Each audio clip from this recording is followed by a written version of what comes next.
On. Folks, hello and welcome to Iron Rations. No, the random generated party.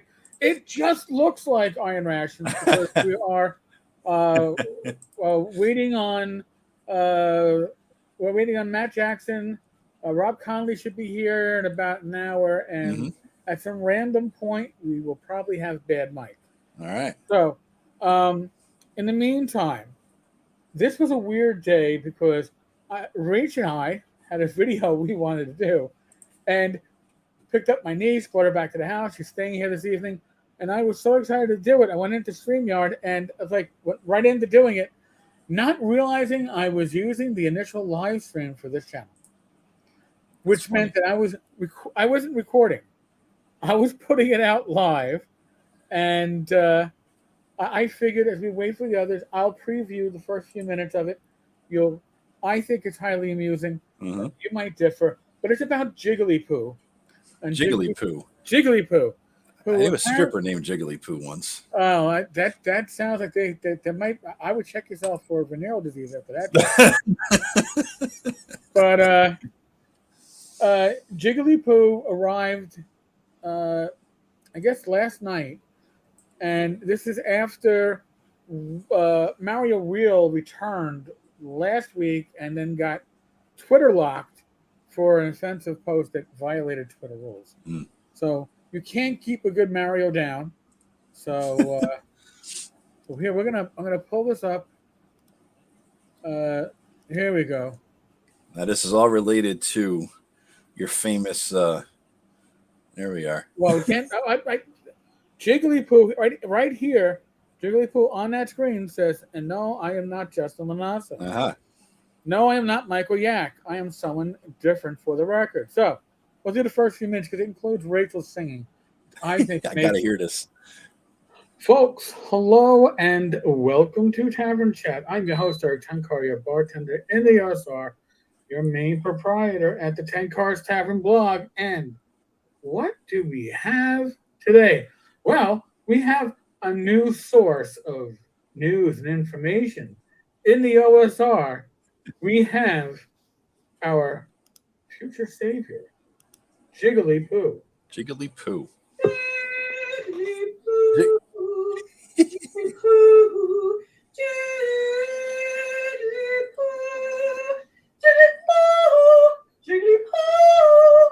What the Folks, welcome to our Jigglypoo services. That's fantastic. Now, who is Jigglypoo?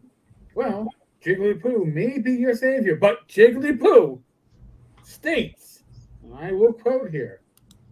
This is a quote, mind you. And no, I am not Justin Lanasa. No, I am not Michael Yak. I am someone different for the record. Wow. Well, that clears up so much. That tells me that Jigglypoo is an amazing source of information for the OSR. But why am I calling Jigglypoo the savior of the OSR? The savior. Why? Yes. TSR Hobbies is trying to save the OSR and is a target of jealous people who hate the OSR. The truth will come soon. Now, I have absolutely no clue who the fuck Jigglypoo is. But Jiggly couldn't suck my cock because they're never going to be good enough. Okay? Let me put it that way. I'm just saying, in general, because Jiggly, you're going to see, makes remarks that are misogynistic, homophobic, transphobic, ableist, hits all the posts that Mario Real used to hit. But Mario Real, different versions have been banned by Twitter for abusing the Twitter rules. So, what do we have here? And I'll leave it at that. I think that good intro. Yeah, that was inadvertently put out live. Thought we were recording it. Okay, thought it was for being recorded, and then I realized we were using the live stream feed for tonight's show. Yeah. So you're going to see two random generated a random party generator, right? That's you're going to see two things show up, or it's changed everywhere but Facebook. Okay. So with Facebook, the problem is I've changed it, and Facebook still goes, "Well, random party generator." It's like, no. Okay. People are going to tune in, and they're going to be like, "Who the fuck is Jiggly?" Where the fuck's Matt Jackson? That's what they're going to say. Yeah. Speaking of which, where the fuck is Matt Jackson? What's up, man? Yo. Wide awake and ready to go? Not really. No. We're kicking your ass still, huh? Yeah. It's been a long week. Yeah. Well, thank God it's the weekend, right? A freaking men to that. Freaking men. Yeah. So I got tomorrow is pretty much all day. I know this is the antithesis of what you do, Matt, but pretty much I'm going to get up in the morning, on my phone late in the morning, right? And I'm going to prep for like 8 or 10 hours for a 4-hour D&D game, because I got it's coming up on the end of the campaign, like, the big thing. You know what I mean? It's like we're coming up on that. Isn't this like the campaign that's like starting in?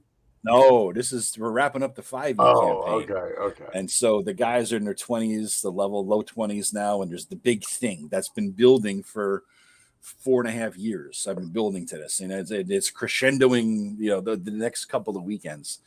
And so that's what I'm going to do is prep all day on that. What's that? I can understand spending a lot of time on that. Yeah, I want to make it right. I want to make it climax. Good. Yeah, I can see that.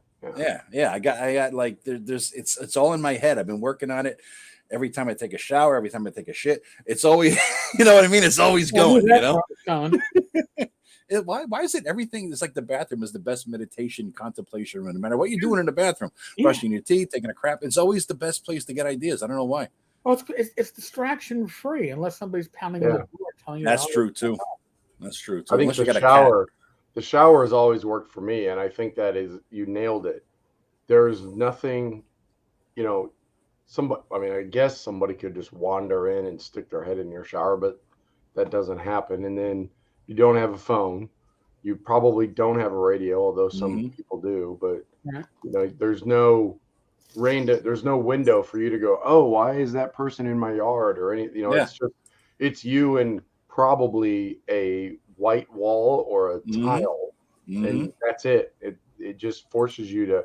That's one of the things I used to do when I used to run. I guess this would have probably been, I don't know, a long time ago. I don't remember. I know it was on Fort Hood, but I used to drive home. I had about a 20-minute drive, and whenever I was gonna run a game, the drive was kind of out in the, I won't say country. Well, I guess country. It was out in the Texas Deadlands, and I would turn on classic music like Mozart or something, and just drive. And by the time I got home, whatever I was running that night was cemented in my head. Usually when I got in the car, I was like, oh yeah, they're going in the ogre's lair. And I'd get in the car and drive. And by the time I got home, I had like the whole adventure mapped out. Yeah. It's a great thing. The car, people ask me, because I recently moved last year, and it increased my drive to work from like 25 to 45, 50, 55 minutes, And they're like, oh, that sucks. I'm like, no, it's coffee and thinking time. This is what it is. It's like, have a cup of coffee. I'll turn on either like classical or just music that doesn't have words you have to think about. Right. And just think what the hell is going to happen. Yeah, it's perfect. It's the perfect time for that. The classical music always does it for me. It's just like, actually, when I'm doing my my little videos now, right before I do it, I usually play classical music, just because it kind of like steadies the brain and I don't know, makes me get into it a little bit easier. So. Yeah. Matt has a YouTube channel now. What's the address, dude? You know what? Right. Top of your head. He's had it, but he started putting videos out recently. So we're gonna pimp your ass because he's terrible at advertising. Or pencils on your ass. I'm not sure which, but they're gonna do something. Yeah, I don't know what it is. I'm sure they click on me or something like in the chat, or I don't know. I don't know what it is. Does it work like that? I don't know. Yeah, I don't know. I'll have to look you up and put the link in there. Hold on for the link at some point, basically. Yes, and then we'll hook it up. I think once you have 100 subscribers, you can personalize your channel name. Oh yeah. Really? Yeah. Okay. Before that, I don't know anything about all those Well, I mean, you have a personalized name, but you can personalize the link. So really? in my case, it is my link. I think it's Matt Jackson. You could probably look it up like that, but I don't know if. Yeah. Like I said, there was a mine is JoetheLawyer. YouTube.com/JoetheLawyer. I don't know when I was able to.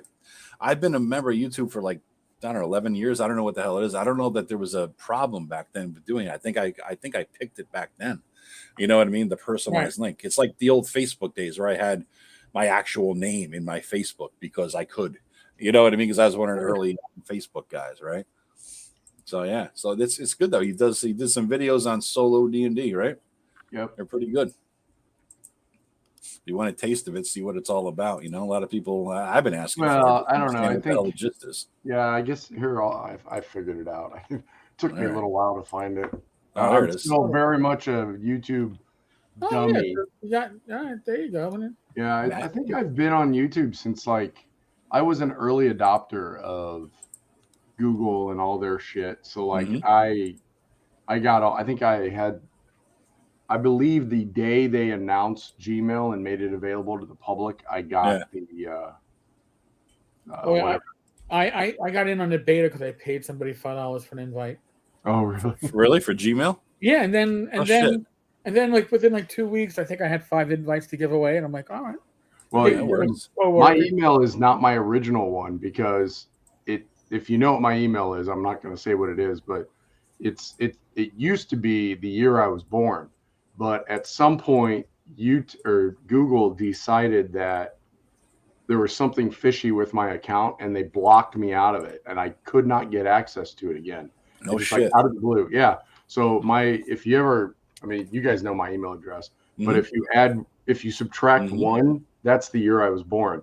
So when I was like, well, shit, I need a new email address, I was like, I'll just add 1 to the year. So all right. Everybody thinks I was born that year because that's my email address. All right. So that's why it's Spank Me Hard 1953 at Gmail. Okay. Now I know. Send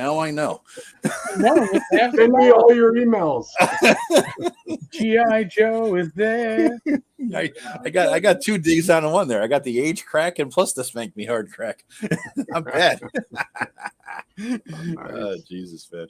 Yeah. So Rob's going to join us at 9. He's tied up at something. Looks like there's some kind of big ship show or something where he lives. He's looking at all pretty cool. Yeah, I know. He sent us pictures. He's got a caravel in there. He's got the world's biggest duck, floating duck, rubber duck or something. That's weird. Yeah. So tomorrow, anyway, I'm just prepping all day for this damn thing. It's going to be over several sessions, you know, the big climax to all this stuff, and then I'm going to wrap that up and roll it into the second edition game, because the second edition game is set in the same world in the same timeline, probably a couple months after what happens in our next few weeks. And so it's interesting because I've been prepping a lot for this 2E game, but I don't know all of the things that these players now in the 5E game are going to do. I know there's X, Y, and Z is probably going to happen, but to what degree, right? And so to the extent that the players can manage to defeat my evil plans or get defeated by them, it's going to affect the lay of the land for the next game. So which is kind of cool, so, you know? What do you do if you're in your like final climax of the game? I yell out her name and so you're in your big crescendo leading up to the climax and you accidentally kill your entire party. What do you do? That would suck. I don't think they're gonna die, but there's gonna be a lot of shit there. You'd puss out and like they've been almost dead several times. But almost isn't dead. I know, but they've been shitting their pants, and I've been wondering. It's come down a couple of times to just a roll, even at low levels and at high levels. I mean, it's come down to a roll, you know, because I'll set up the adventure and the encounter, and it's like, oh, he's not there. You're doing it alone when I thought the big beefy barbarian was going to be there with you. Okay. Well, it still is what it is. For a TPK in my solo game, it'll just be like, well, shit, that was good. You're going to curse out the DM or what? What's that? You're going to curse out the DM if it happens or what? You smack yourself? Yeah, no. I'm a bastard. I thought I was going to have one the other day, and then I was like, I mean, if I was a player in that situation, I would run too. So they ran away. There he is, my brother. I'm too good to die. Oh, there he is. We'll see. That's because you played 5e, you little puss. I did got house rule it. spinning wheels in my game. Yeah. You know how much you're pissing him off by saying that right now? I love it. He's sitting home steaming. He's going to grab a beer and say, fuck that. Yeah. He'll show up in the green room and be like, you guys are bastards. The post prize is going to be on him. It is too 5e. I mean, that's like saying I don't play D&D. I play a role-playing game with some house rules. No, you play D&D with some shit added. There's the other mic. Oh, making the entrance with the sound effect. We can't have we can't have another mic in here. This mic got here before you. Let's see, buddy. Buddy's been trying to kill me for 4 years. It just been a couple times where it's come down to a roll where he's been almost dead. Hello, gentlemen. What's up, buddy? Evening. Oh man. So this is why. This is why Eric wanted me on the show. There's no Rob Conley. Yeah. Where's Rob? Rob He's at the LARPing convention right now. He'll be here. Oh, he's a big. I mean, Rob's a big draw in here, right? I mean, he's I know. He's an 800-pound gorilla. So. Somebody's got to take his place in sharing screens. Who's going to volunteer? Oh, wait, not it. You don't want to see what's on my other screen. I'll talk about LARPing, but I've never LARPed before, so I'll have to make something up. I met my wife LARPing. Oh, wait, that's a Rob story. I can't tell you. I never LARPed, but one time when I worked for, I was an intern for the public relations department of my old college. And as part of my internship, my boss assigned me to go do an interview with some group on campus that met once a week or so called the SCA, Society for Creative Anachronism. I'm like, that sounds weird.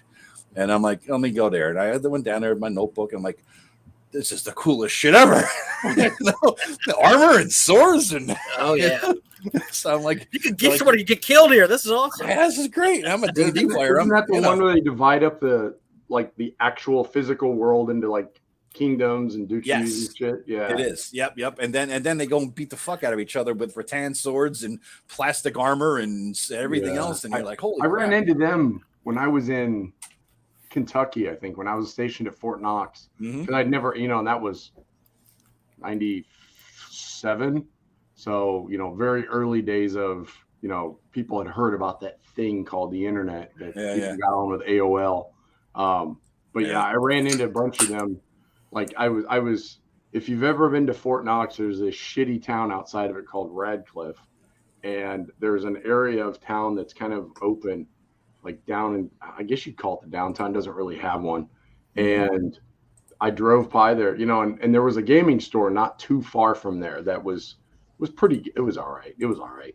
But I went there, and as I was driving there past this field area, and I look over, and I'm a gamer, and at that time, gaming's like, oh shit, don't talk about it. Don't tell nobody. So so I was like, I'm going to the game store, and I was going to the game store, and I look over, and there's all these weirdos, all these Rob clones, all dressed up with these foam swords beating each other, and I'm like, what the hell is that shit? Yeah. So I drove over, and I was like, no, that's too fucking weird. I'm not doing that. And I turned around and went the other way. Dude, I don't know if y'all remember, but when D&D first started, the SCA, who was already rolling along at the time. Yeah. They did a firm. That's not us. Really? D&D. There was it was a big time. Yeah. That's weird, man. That's weird stuff. Table. We actually fight with swords and stuff. Their shit's weird. They're doing that on the table. It was actually a big division then. No shit. And people, they would get mad because when people would talk about D&D, they'd bring up SCA, and SCA is like, we have nothing to do with D&D. Nothing to do with it. We don't want anything to do with that stuff. That's a bunch of fake stuff. So I didn't know that there was such a division. What is Evil Cheese talking about? Down a rabbit hole, saw a Facebook page, Vegan D&D, the violence for free D&D. I thought it was a joke. I've never heard of this. What the hell is that shit? I'm in. You can't hurt the NPCs or the monsters. They only can fight vegetables and mush and shrimp. So it's like VeggieTales with a little carrot and pepper and shit. Is there a possible topic? Yeah, there's many possible topics. There's always a possible. I can guarantee you, we're gonna slide into the one D&D condom pretty soon. Yeah, that's what I just put in there. Whoa, that was hey, that was a comment I put in there. I don't share condoms, so no. Well, I hope you don't share any. No, not anymore. No. Well, hold once you use it a half dozen times, it probably should get thrown out. Well, they don't hold up good in the dishwasher. I know that from college. So that's one thing. You can't reuse them like that. So yeah. Was a bit okay. Mike, putting anywhere near you. I got him to laugh. It took him a second, but he just heard it. Oh God! I mean, one D&D is the big one, right? I mean, that's the big news. I did a thing on it.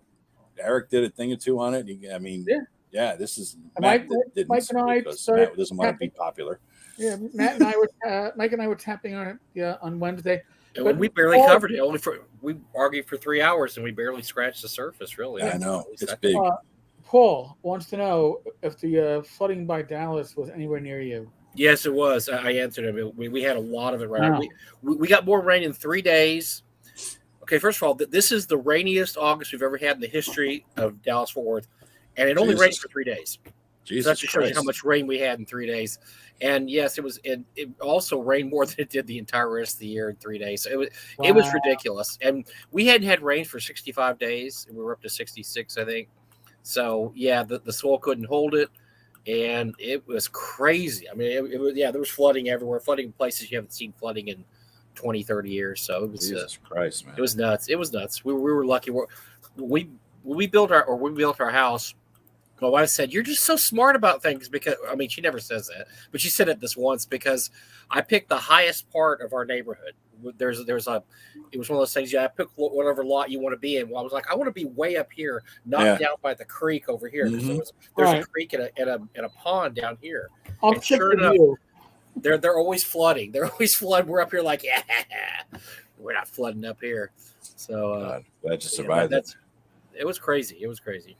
Have you guys seen the reviews on the Spelljammer set? I only caught one video, and they were talking about the utter garbage boat or whatever you call it, jammer, I think, combat. They said it's like utter crap. Because that was the one I sent you a link for, right? Was that the one? Okay. Guy Slanders, that dude. He was talking about a better GM. The rules basically say ship-to-ship combat is just forget about it. Just get close and just player versus player, player versus. I heard that. What the hell is it? It's like the biggest give up ever. It's I mean, that's the whole point of Spelljammer is ship to ship combat makes it cool. Yeah. I remember in the 90s, my brother loved Spelljammer. He built these big old giant ships.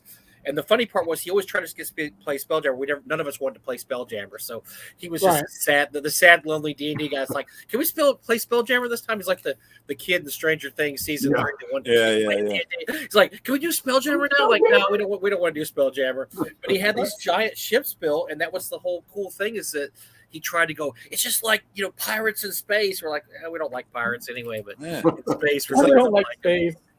It's a ripoff too. It's a skinny ass little book. There's nothing to it apparently, and it doesn't have the rules that everybody liked. It's a useless game. Well, here's the thing. I mean, people have a lot of fondness about Spelljammer. I think Planescape was a better setting for the weirdness. Spelljammer, my group never wanted to play it. I was a DM. Nope, I bought shit for it. Never wanted to play it. My one Gen Con '94, they had this big Spelljammer model out there. It took up like a huge ass table. It must have stood 3.5, 4 feet tall on the table, and it had minis. And it was like a miniature war game going on. And Dale Slade Henson was running it, and I recognized, you recognized back then they weren't necessarily personalities, but I enjoyed some of his modules. Yeah. And I was playing it. You could just walk up and play, and it turns. I couldn't tell you what the fucking rules were, so. Slade looks at me and he goes, "Hey kid," and I was like, I don't know, kid, 25, 26. I'm like, yeah. He couldn't be much older. He was probably like 30. He's like, "Hey kid, you think you could run this?" I go, huh? Listen, all it is, you make them roll a d20. If they roll high, they hit. If they roll low, they miss. But what's high? What's low? You figure it out. I go, why? Because I got to go take a bathroom break. I'll be back in like 10 minutes. 45 minutes later, I don't know where the fuck he was, but I was running it. Yeah, he probably was. I was running it for the old TSR.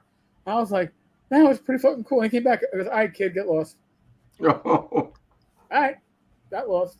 See, you should have pushed over the Spelljammer ship right then. I should have taken one of those cheaply painted minis. You know, they were. I guess if you were nights at the dinner table, the different levels of like painting for minis, they were one step above the basic schlop of paint, but probably a better job than I could have done. But that's the closest I ever got to playing Spelljammer. I had the material, I liked it, but it didn't really. I mean, like, I don't know. Planescape had factions and had stuff going on that made things cool, and Spelljammer had hippogriffs with blunderbuss. And it was like, my players didn't want to play with hippogriffs with blunderbusses. So, I don't know. All right. Greg is not allowed to fucking to even comment if he can't come in and hang with the big boys. Does he come? Wizards of the Coast is still in business. Doesn't affect me in the least. Yeah. I never did Planescape, man. I bought the box set, and I remember it was a big deal. It cost a lot of money relatively to my paper route income, right? Or whatever the hell I was doing. Right. And I'm like, all right, let's try this. And I'm like, this is weird. I don't get it. Where's the fucking demons and devils? Where's the? I thought it was gonna be like the Outer Planes. You know what I mean? An expansion of that, and it got all kinds of weird with weird British accents and bloke this and. Yeah, what the hell are you talking about? It's like a thieves' camp. Yeah. Sigil was an interesting city. If you use it as a center of different, if you wanted to move your players from a campaign world to a campaign world, Planescape was good. All right, my players, they've been in the Forgotten Realms long enough. Let's get them something new. Put them in Greyhawk, and they'll be totally fucking lost. Let them flounder around a bit. You could do that with Planescape. Well, actually, you could do that with Ravenloft, right? Your players can enter one of the domains and then leave it into the wrong world. Like, oh, wait a second. We were in this weird gothic horror, and now we're in. This isn't our fantasy realm. It's some other fantasy realm. Yeah. But I think that Planescape was made for that, and I think Planescape had the atmosphere. I don't know. The artwork was fantastic. It was great artwork. Tony Drizzle? Yeah, Dieter Zelli or whatever, something like that. Yeah. Fonzie's cousin, I think, right? Fonzarelli's cousin. So how it was? Yeah. No, it was great art, and it was extremely creative, but it was too far from what I thought D&D was, right? The Outer Planes. I'm looking for demons and devils. Not only I'm thinking, they finally.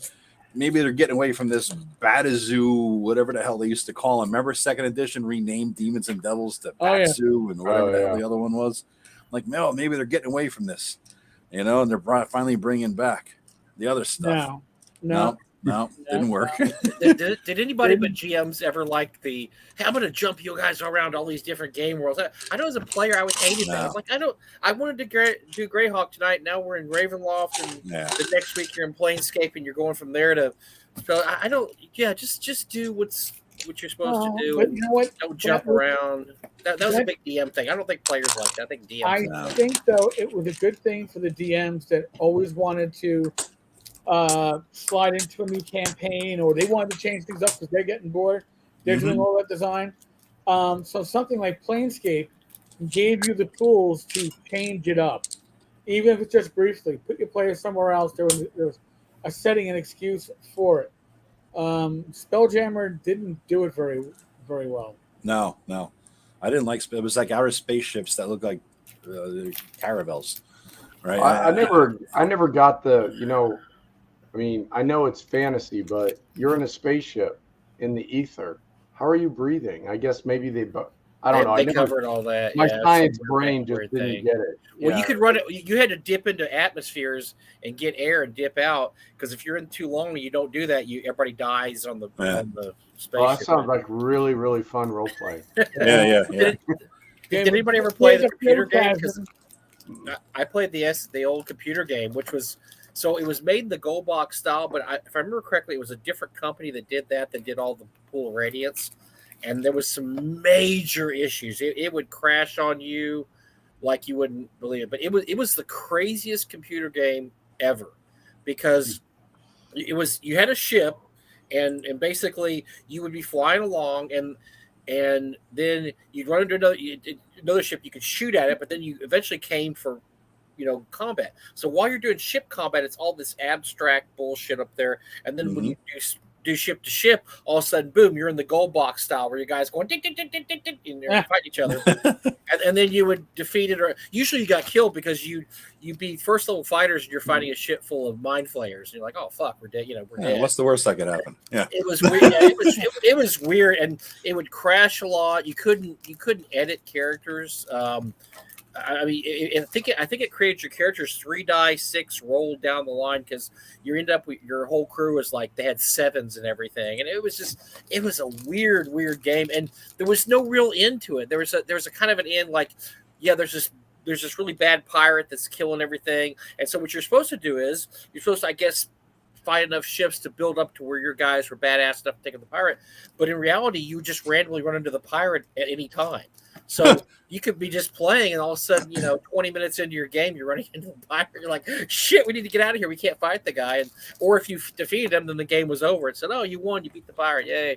And it was just, it's weird. It's a crazy game. I think you can download it online now, but one of the problems was it was made by a different studio that made. Oh, it wasn't SSI. It was through SSI, and it had the Gold Box engine, but it was made by a totally different studio who you could tell they probably didn't really understand D&D, and they certainly didn't understand what Spelljammer was. They had no clue what it was. Could you imagine 3D6 down the line for a new player who's just only started with 5e? Imagine, I mean, just think about that. Just their brains would break. Wait a second. My highest score is a 12. Is that a bonus? Yeah. What about my background? What about my racial bonus? What about my class bonus? What about the feats that give me plus 48 to everything and never disadvantage at first level? What about all that? Joe, you're painting them in a very bad light. I don't have to paint them. They paint themselves, man. Well, it's not just 5e players, because I told this story on our show before. By the way, Talking Crit Wednesday nights, say 8 p.m. Central. Plug. I had a friend of mine that ran a game. He ran a Swords and Wizardry game at a local game store because they wanted to try to start getting more into old school stuff. And this is when Pathfinder was huge. Pathfinder was really big. 5e wasn't even around yet. And 40 days. He had everybody around the table roll three. He said roll 3 6-sided die, but you could arrange them to taste whatever you wanted. And so there was probably 8 or 9 people, and pretty much none of these people had ever played old school games. So this I had to watch this because I'm like, man, I got to see what happens. Yeah. Just watch the meltdown. Yeah. So the first meltdown was the guy, like Eric said, he didn't have any ability above 12. He said, I can't. He threw his paper down and got up and left. And walked. Nice. He said, I can't even play this character. I can't even play it. What am I supposed to do? And we're trying to explain that it's not the abilities. Old school is different. Old school is about what you want to do or what you do. Your statistics are secondary. It should be what you are. Nope. Not his Pathfinder one. So he threw it down. He left. And the other guy, the next guy that quit had it. So they're going on this adventure. I think he played Grimm's Game. Which is a really good Matt Finch beginning adventure. And there's this point where the thief, they come to something, a lock or something needs to be picked or something needs to be done. They told the thief, hey, we need you to help. He's like, well, I don't understand. What do I do? And the DM's like, you just do whatever you want. He said, yeah, but what are the rules? What do the rules say I can say? Yeah. He goes, no. You just tell me what you want to do. And you do it. This conversation went like the Abbott and Costello routine. Who's on first? Yeah. Who's on first? Because it's saying, well, what do I do? Well, you do whatever you want to do. But there's nothing here that says what I want to do. But just do what you want to do. But what do I do? And I'm not kidding. The guy was, I'm not kidding. He started crying. He was. Oh my God. Are you serious? Yes, because he could not. He was so Pathfinder. He was so adjusted to that reality of, you're supposed to, here's all your feats, here's all your skills. He didn't understand. Just tell the DM you want to pick a lock. I finally explained it to him. I said, just whatever you want to do the door, just pretend like it's Pathfinder and you've got feats. But in this case, you have any feat you want. So just tell him what you want to do. And when it finally clicked in his brain, but he was actually tearing up because he could not. it was like we're speaking two different languages. It's like Russian and American. Because we kept telling him, do what you want to do, and he didn't understand what that meant because he was used to having feats and skills tell him exactly what his character could do. So I'm sure that a lot of this is probably applicable to the 5e world also. It's probably just what this wasn't just a Pathfinder thing. I think you'd find the same kind of issues. Although, Eric, at North Texas, we have a lot of people that go back and forth Pathfinder to old school, don't they? It's not that unknown for that to happen. I mean, I've run Sports and Wizardry Light for 2 5e groups. One group had no idea what they were walking into.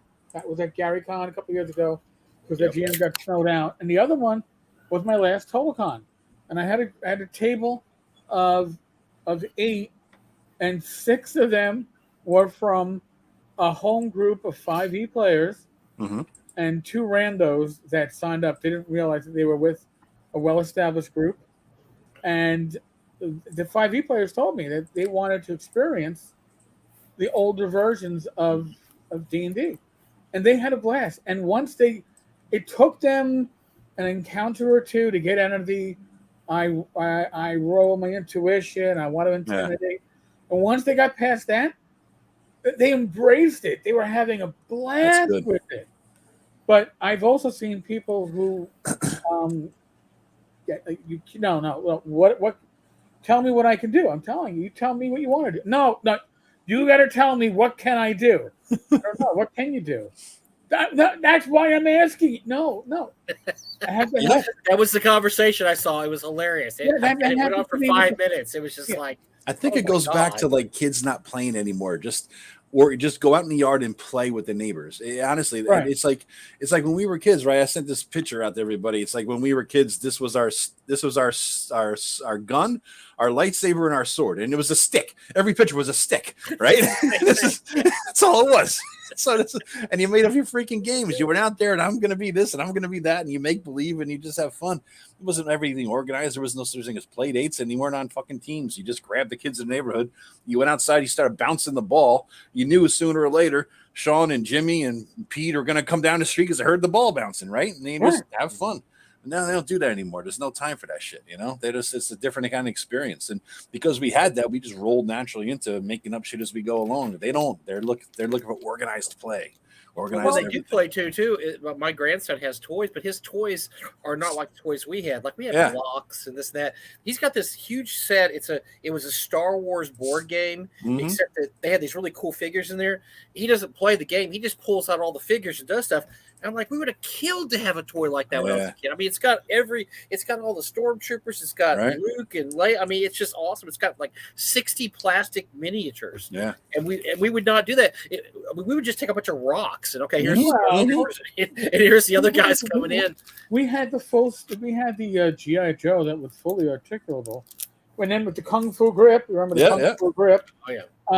I had the Space 1999 rocket, which you could take the capsule part off of the body and make it into like an emergency rocket. That was great because I would throw it off my back porch into the snow, which worked fine until the snow turned into ice. And I threw it off the back porch into the ice, and the whole thing fucking shattered. I was like, that's a lesson learned. Okay. That's how you experiment. You learn shit, man. That's the fun part, And I remember getting Legos when I was a kid. It was a box of Legos, random ass pieces. Now, if a kid gets Legos, it's already it's the X amount of pieces for the thing that Lego set makes. Right. It's like, here's your Lego set, 500 pieces of your imagination. What can I build? I don't know. Build a green roofed house. Yeah. With some other stuff because. Yep. Now it's like here's a Millennium Falcon, 8,000 pieces. Yeah. The guy built it. It's not a kid. It's not a kid. These are people our age. Listen, kids aren't going to buy it. I was at a Lego store. I forget where. Maybe Roosevelt Field here on Long Island, and they had not a Millennium Falcon. They had a police station, a classic turn of the century, early 1900s police station, and I was like, oh my God, that's beautiful. And then I realized, I'm going to need to spend the whole season putting this shit together. Yeah. And I'm going to have to devote space to that, not just when it's completed. I'm going to need to devote like a 4x4 table in my basement just to be able to work on this, because it's not going to be done in a day or a week. It's going to be done in a month or two. Yeah, it's like the old plastic models. Remember those models? Same thing. You're buying a model made out of Legos. That's all it really is then, you know? Yeah. It's going to be interesting. I think that, I mean, as long as there's a good segue into the 5e thing, and maybe I think that 5e is I've said it before, you know, I thought with 5e was going away from me more so, but I call it 5e good enough D&D. It's tolerable,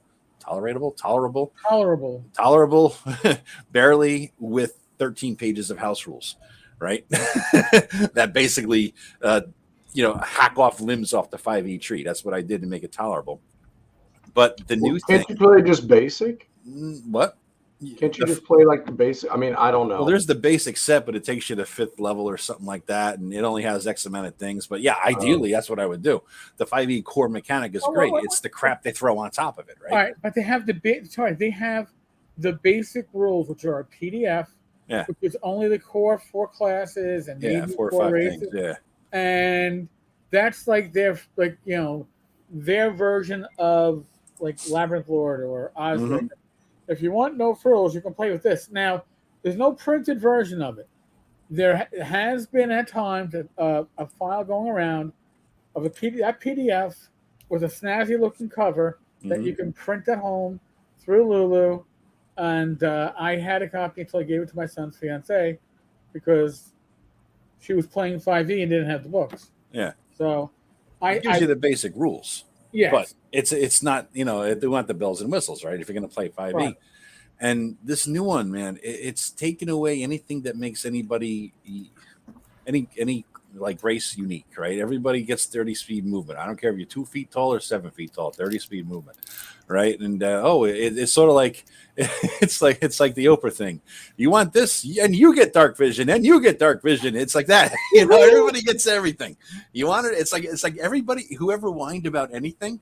It's like, I want this. How come did they have this? And wow, I'm a dro. I had daylight sun sensitivity. Wow, okay, you no longer do in 5.5. Everything that people bitched about, they just said, okay, we'll fix that. We'll take that away. So now, if you make everything the same, nothing's different. What is the uniqueness in your dude? If you're playing a gnome or a halfling and you can be a 2 foot tall human or a 3 foot tall human or a 7 foot tall human, but you're all the same. So what's it? Why have race? Why even have that? Or I think they call it heritage now, or background, or whatever the hell they call it. I don't know what it is now. Their new word. Not to be devil's advocate, but couldn't the exact same thing be said about like swords and wizardry? I mean, I know what you're going to say. We're going to play each one different because OSR is more about who is playing that character and the skills they bring. But rules wise, can you say the exact same thing about like sword and wizardry though? Because by stripping away all those things, you basically have the same character. You know what I mean? One gnome at first level in swords and wizardry is the same as the next piece of shit gnome in swords and wizardry. The only because you don't like gnomes. By the way, there are no gnomes in swords and wizardry. That's true. Oh, there are? Oh, no. I just found my new favorite game. Yeah, no monks and no gnomes. Bad chase gnomes. Bad chase gnomes. No, but I think you could say, I mean, I know that we won't play it that same way because we make our characters unique because of what we bring to the characters, not relying on what's on the sheet.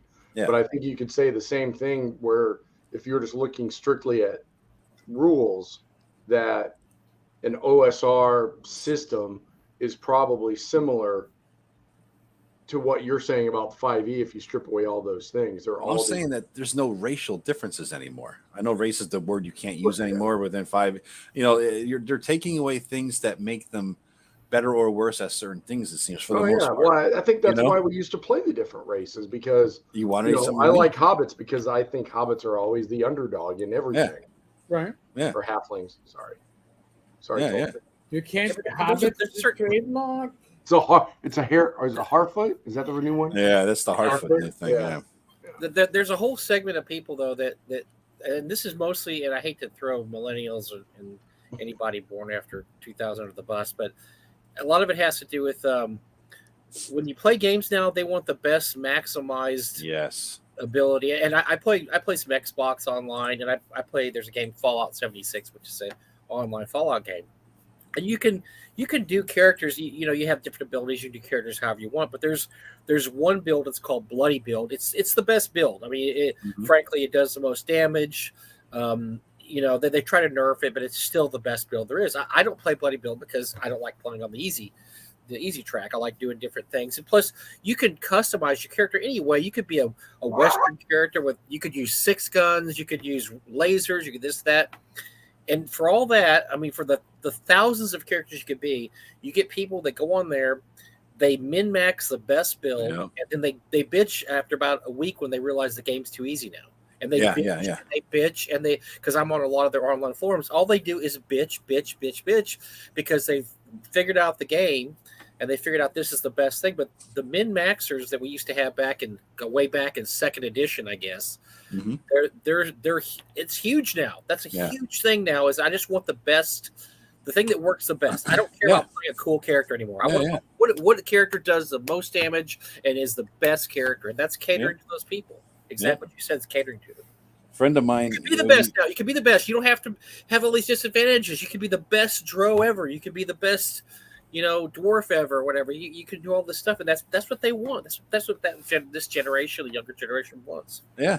Basically, what they want is that they don't want anybody to feel like they're not the best, and so they made everything the same so that nobody feels less better than the other guy. I play with a dude who's always been a min-maxer, and then I said, let's try this Hyperborea game now, Hyperborea, right?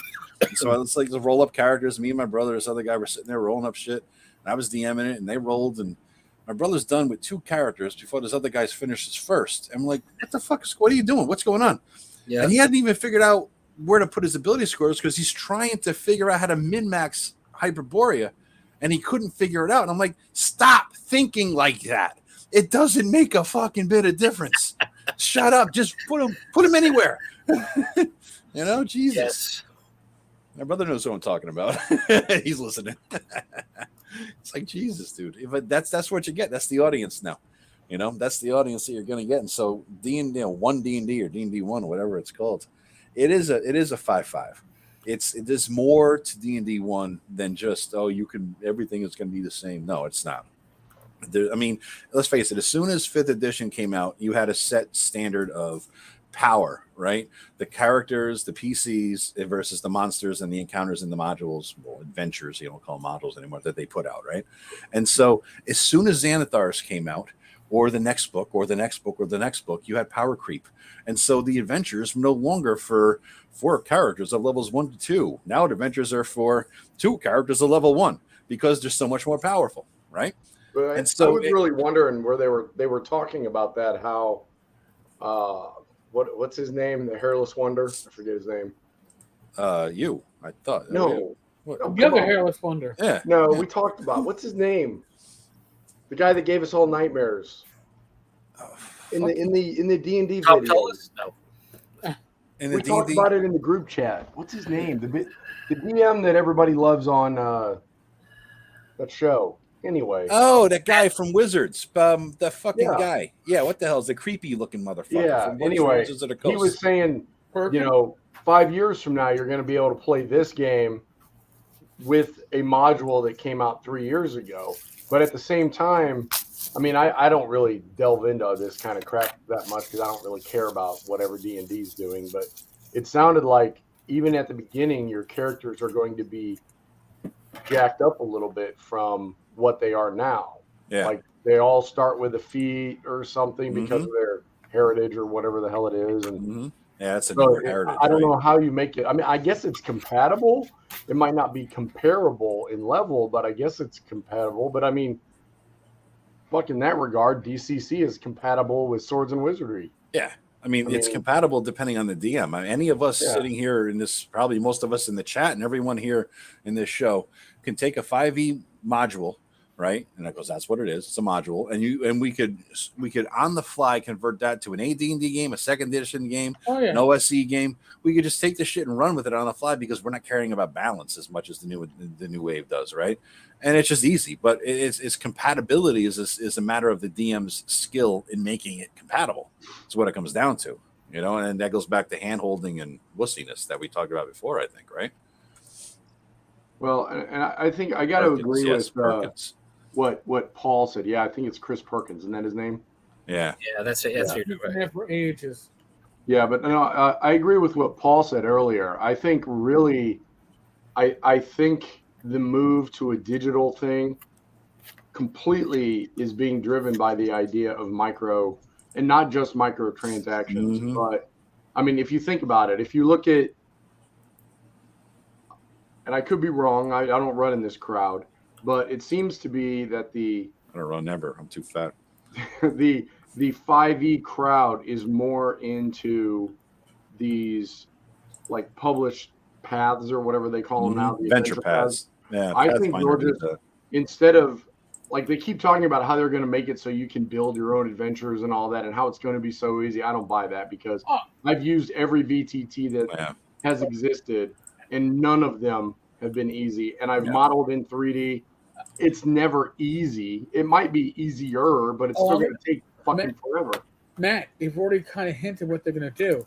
You remember the geomorphs from the old basic set when they didn't have modules to put in? Yeah. It's going to be geomorphs. So you're going to build your dungeon with these preset tiles of rooms or corridors or other stuff, and they'll probably it's a moneymaker, right? Then hey, you need more variation. You need to get, and when you buy an adventure, right? When you buy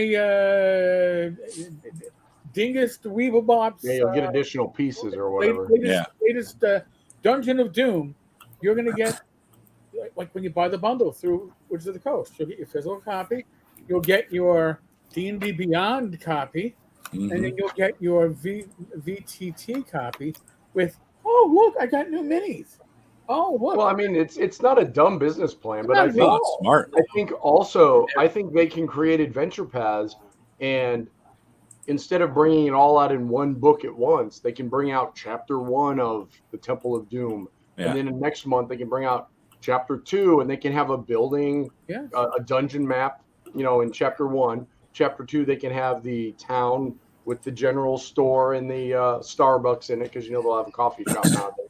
And then level 3 or chapter 3 will be, they'll go into the swamp and they'll have, I mean, if you think about it, after you've bought into the first 2, and if you're running your players through it, naturally you're going to want chapter 3. And if they do it like not ridiculously expensive, like, I don't know, when we were growing up, 99 cents was the price marker. Everything was 99 cents, but then it went to 5. I think probably $9.99 per chapter if it comes with, for 3D digital, model, all of the NPCs already maxed out or already filled out, so you can click on their little token and all the details. If you don't want the physical copy, I can see $9.99.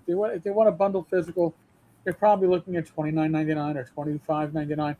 Yeah. And by the way, just a side note, because Mike was listening in a bit last night on the Discord. Rob Conley popped in. Rob may pop in a little bit. Oh, nice.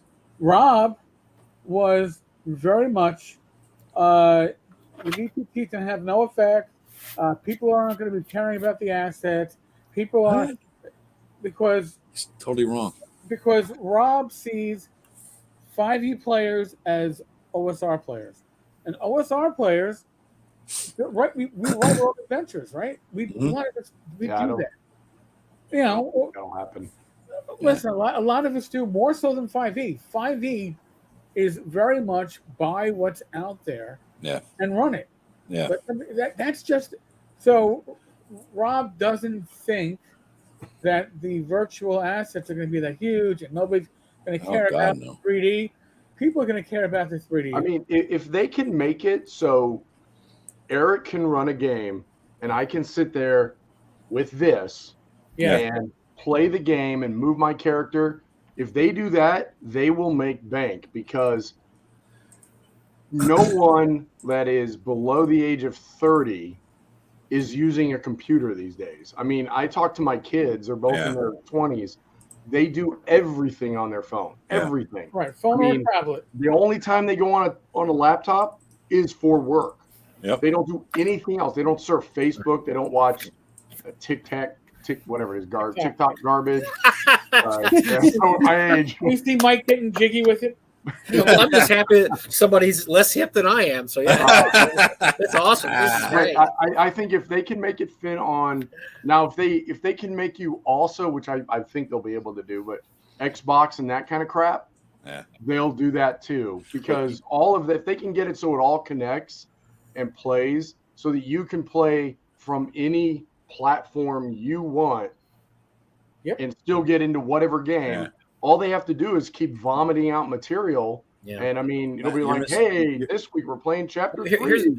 Here's a cautionary tale, kind of, because and I realize I'm showing how super hip I am because I talk about video games all the time. But I play video games because my grandson does. I have a grandson that's 18, and that's how we bonded when he was a teenager. We play Xbox together. So Madden's a game I love. Love Madden for years. EA Sports, great game, great football game online.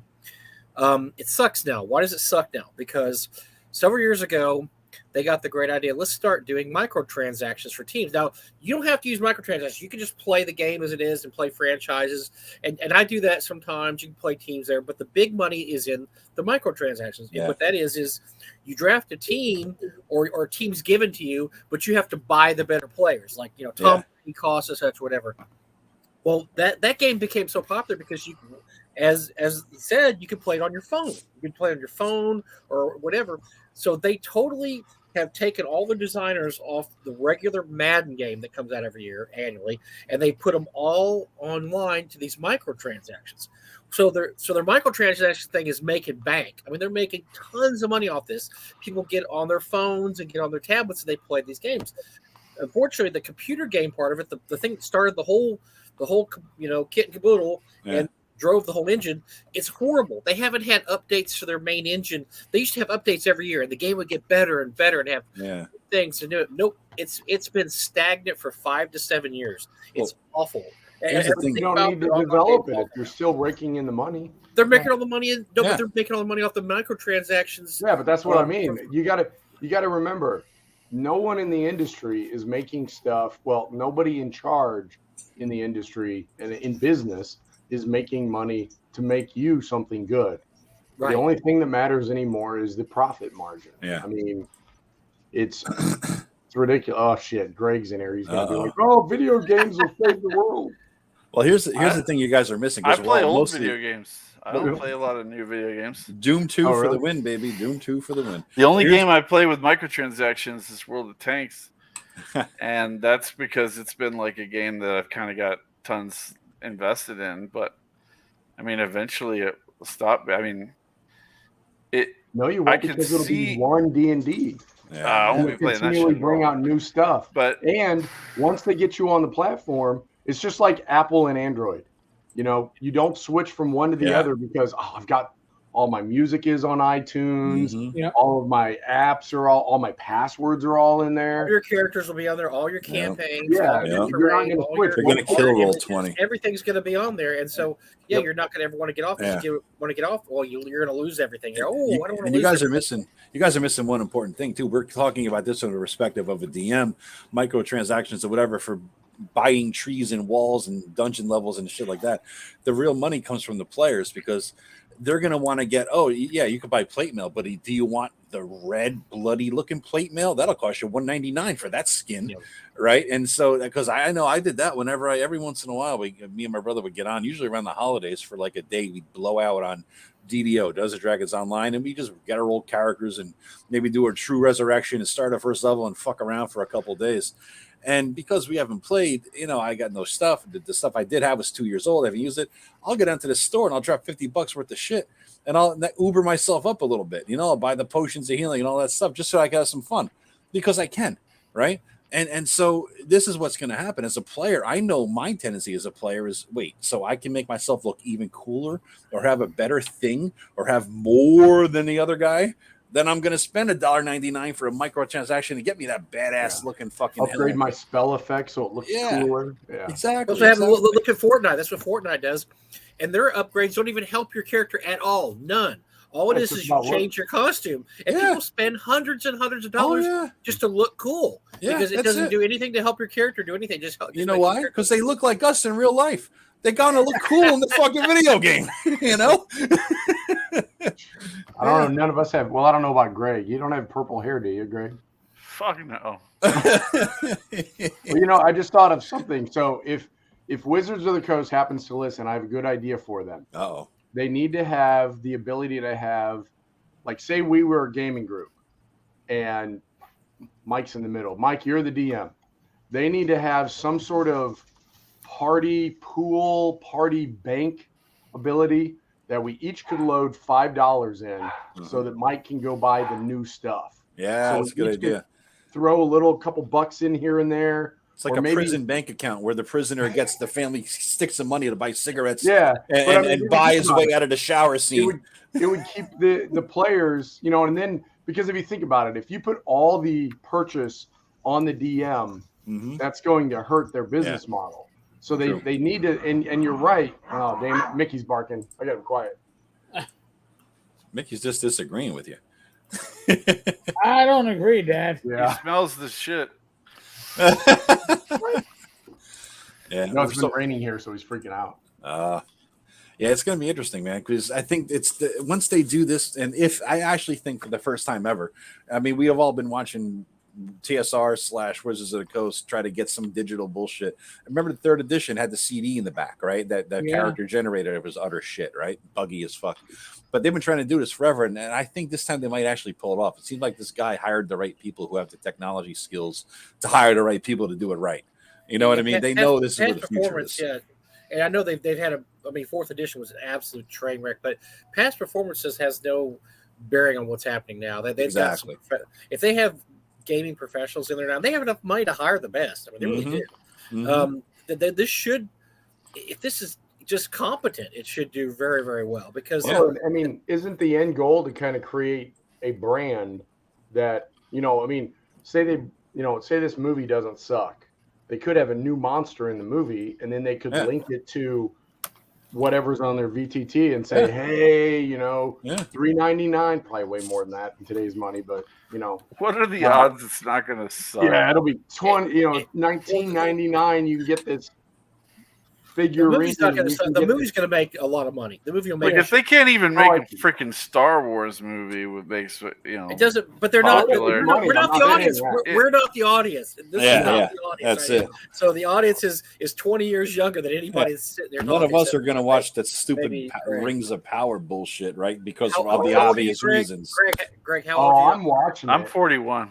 I got to watch. Okay, yeah, you're the so you're the kid here. So but I'm just saying, everybody that the movie's made for people 20 years younger than us. It's not made for us. And from what I saw, I think it'll do great. It's got named actors, Michelle Rodriguez, Chris Pine. It looked. I saw the trailer. It looked okay. I mean, it's not something I would just go, oh God, that's just garbage. It looked okay. So they're trying to do, they're trying to do Fast and Furious D&D. It'll succeed. It's going to make a shitload of money. So, yeah, that's going to help. No offense to you, Mike, but I mean, I've heard that kind of bullshit for a long time about a whole number of properties. How could this fuck up? They'll fuck it up. Well, I mean, you saw the trailer. I mean, did it look like it just? I mean, it's like, okay, better than these prior movies. It looks like I haven't every even watched modern the trailer. film. It's not terrible. It looked like a fun little movie. If it didn't say D&D, I'd probably bring my grandkids to go see it. It looked like a fun little. We watched 3 trailers that night, and that's the only one that didn't give us a copyright challenge. And interesting. Still property not worth protecting. Really, they did it? That's because they want us to advertise it. Amazon gave us one right away. I mean, I think before we even got off the air, there was already a copy. They assumed we were trashing it. Right. A bunch of old white dudes. And then the Game of Thrones one popped up like 2 weeks ago. I guess right before the episode. Actually, it popped up like last week, right before the first episode of the new series, which wasn't bad. I liked the first episode. I thought it was pretty good. Yeah, I was not expecting. I enjoyed it. I enjoyed it. My expectations were low, so I beat my expectations.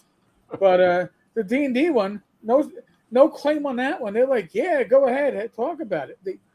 They want it, and by the way, I'm going to make a strange observation, but it seems that hitting 1,500 subscribers is the point where now you suddenly are a viable channel for people to reach out and have you like, do you want to? Would you like to test a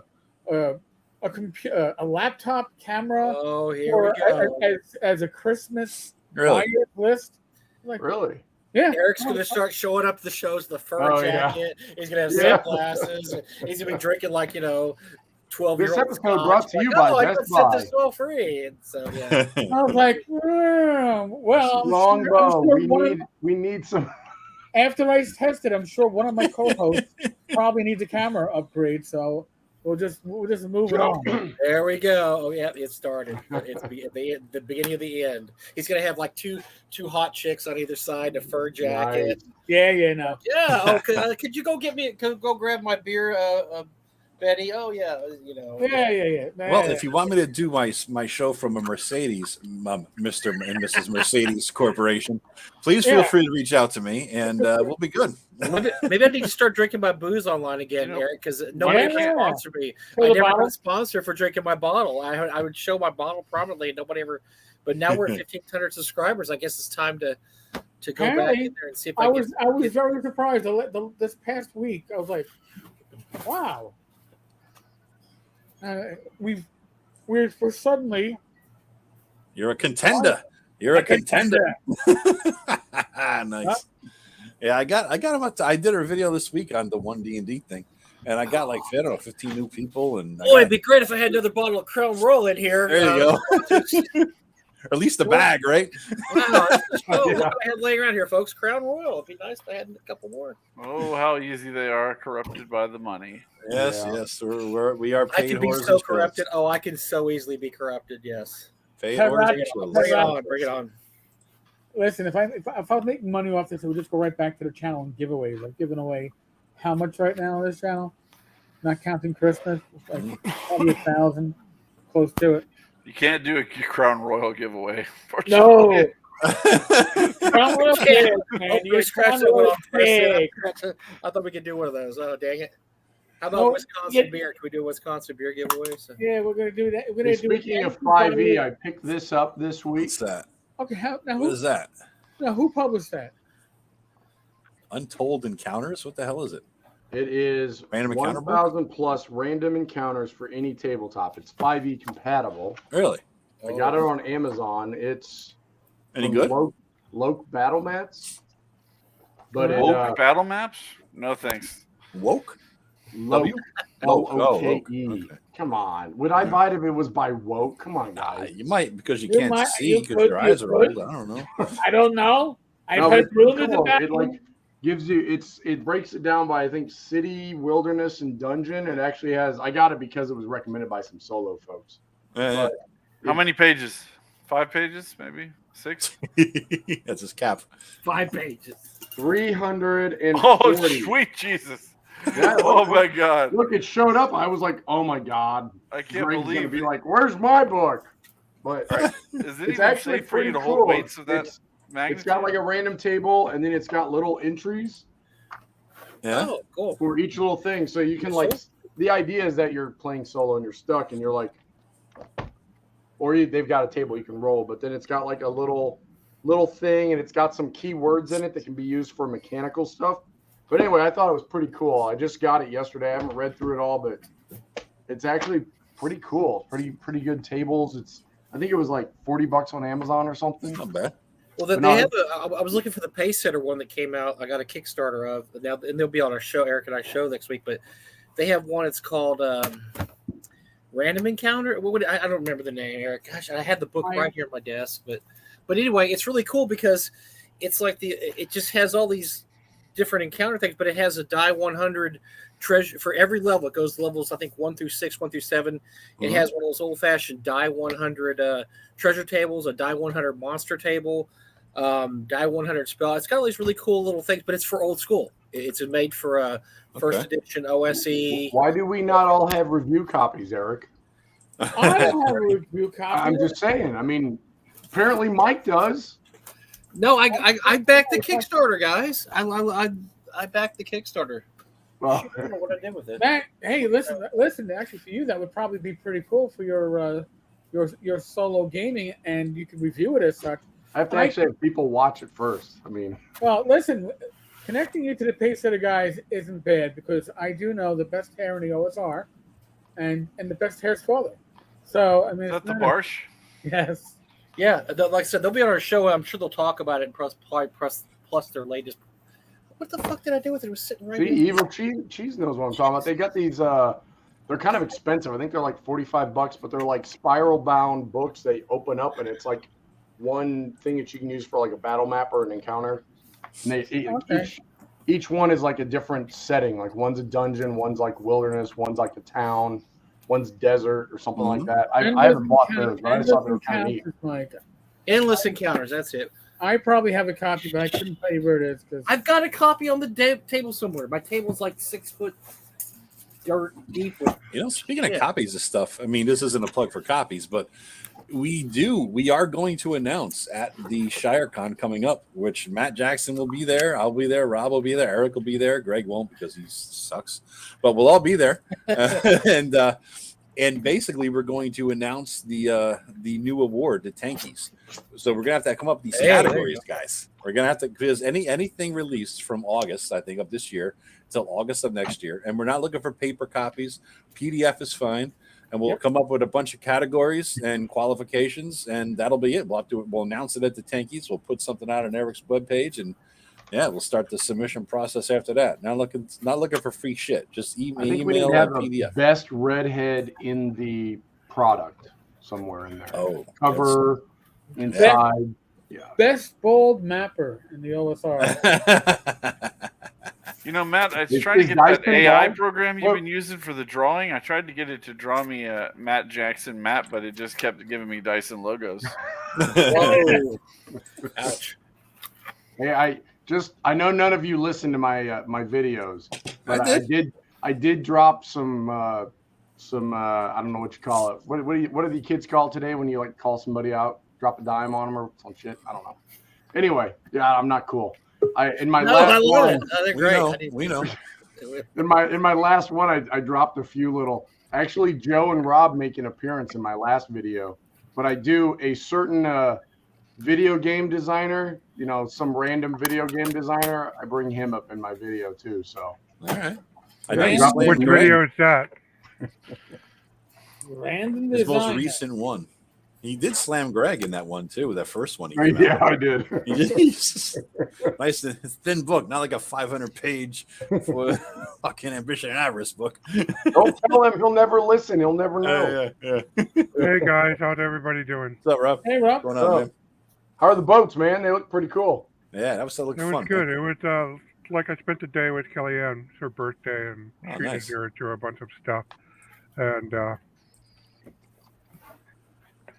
so she wanted to take a Lake Erie boat ride, and it turned out we both forgot that it was the Tall Ship Festival, and the boat ride was giving the lakeside view of the ships instead of the dockside if you actually went there. So, and I was impressed to see the caravel there. I thought that's kind of cool, man. That's really cool. I mean, I always thought the illustrations of caravel were a little distorted, but no, that's how it is. I don't know if you guys have it out there where you're at, but Caravel triggers in my head Carvel ice cream. Do you guys have Carvel ice cream? It might be an East Coast or a Northeast thing, man. They had the best goddamn ice cream ever. They have Carvel in the South, even. Do they really? Yeah, I wasn't sure. I don't know how far it extended back. It's like a cake, right? Like it's ice cream cake. Well, it's a cake, but back then it was an ice cream stand, and they were a very unique building. They were the same building that looked the same everywhere. You could still see them in places that they become something else, but you could tell that was a Carvel back in the day. They had the best ice cream, man. Oh, wait a minute. Do I see on the tavern floor, is that the gutted remains of one D&D? Did you guys already killed it?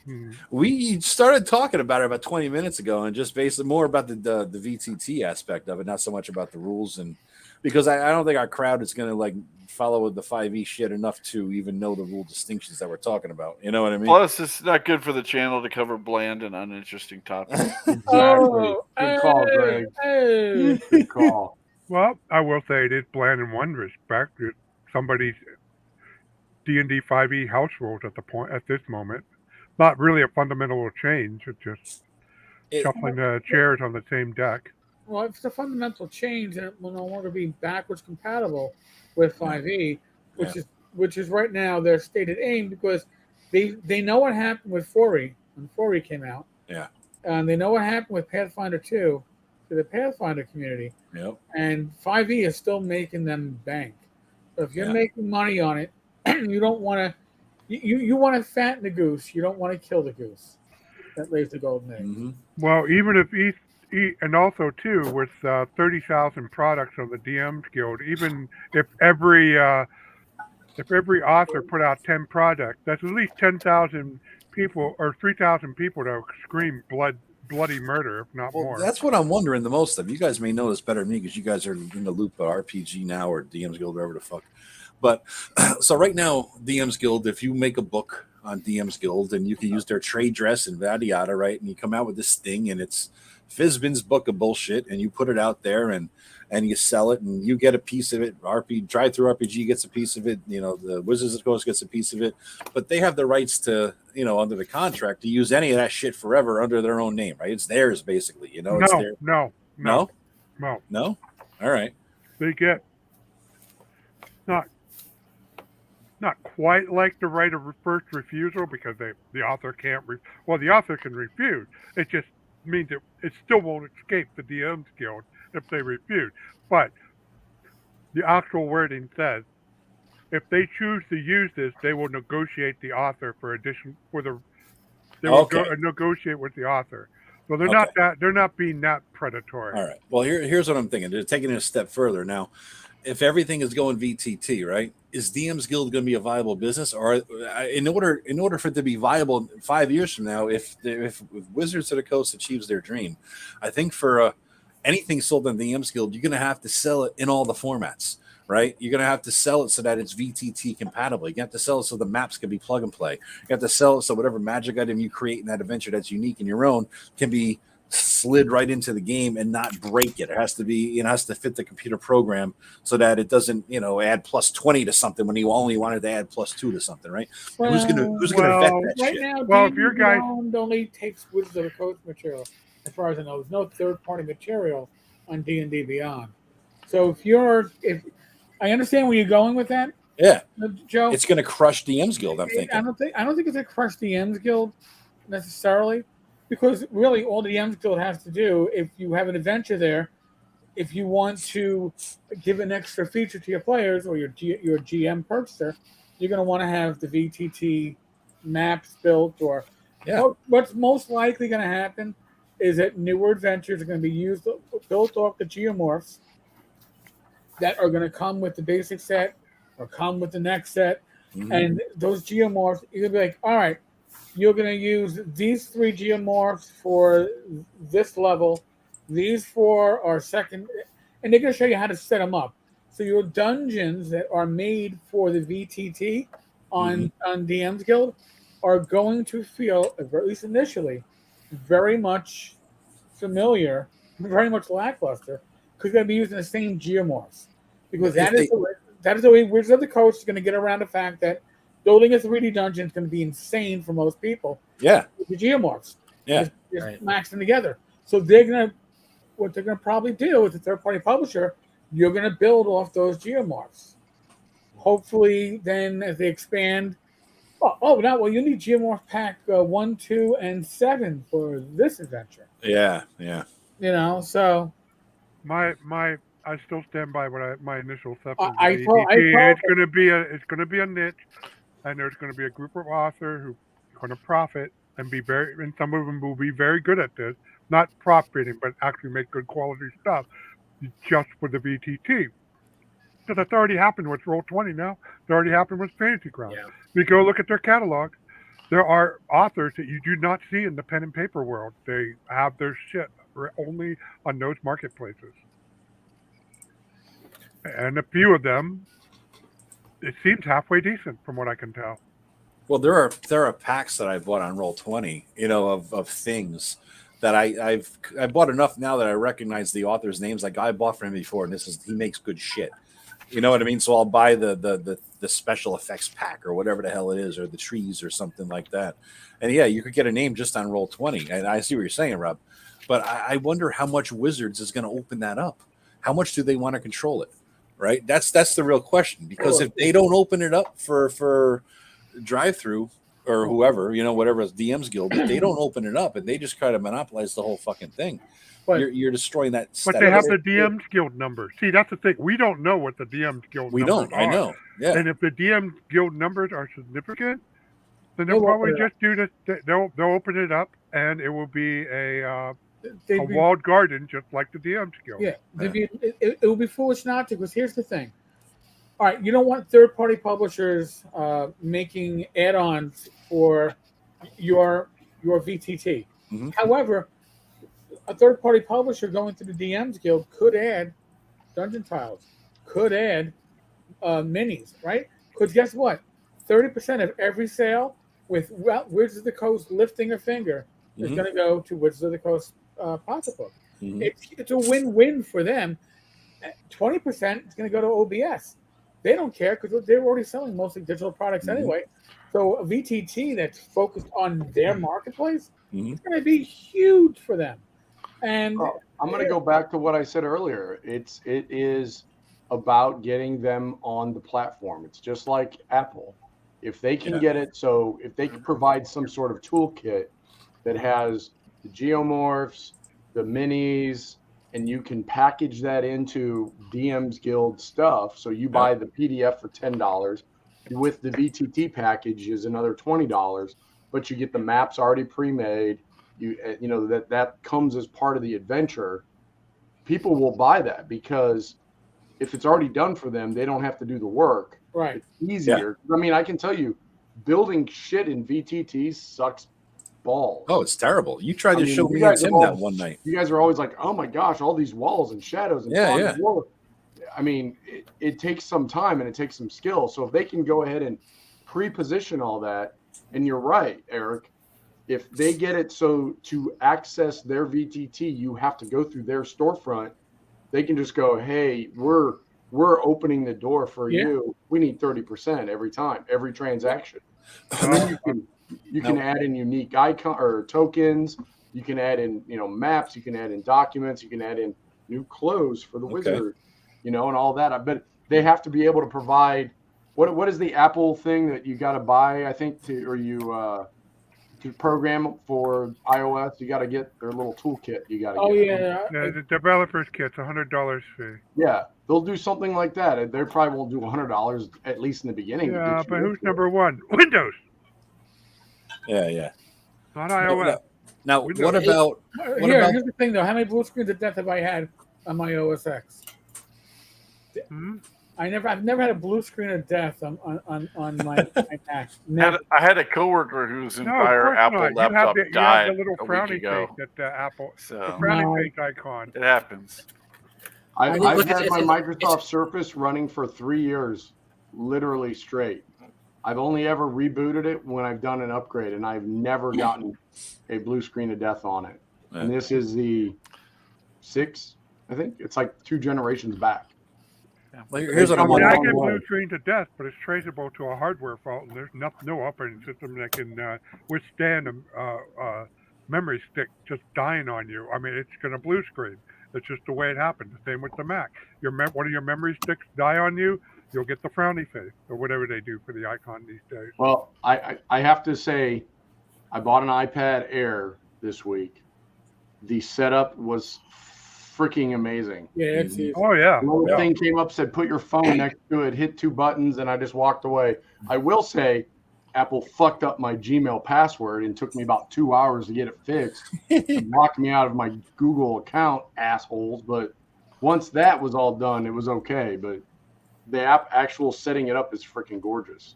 The iPad Air is probably the sweet bargain point when it comes to the various iPads. It's powered almost as highly as an iPad Pro.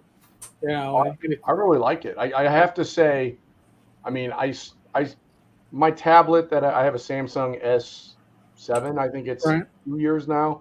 I absolutely love it. but getting Apple Video, because I record my videos on my iPhone, getting videos from Apple to any other ecosystem, Yeah, it's a pain in the ass. pain in the ass. It degrades the quality. Yep. With the Apple AirPad or whatever the fuck it is, Yeah. iPad, There. you hit a little button that says AirDrop, and it's like, bing, and it's over Yeah. there, and I'm like, done. I'm like, God, this is gorgeous. Good to have you over I'm joining the gonna do club. that. One of us.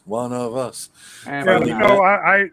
I got the second. My sister surprised us one year and got me, my dad, and her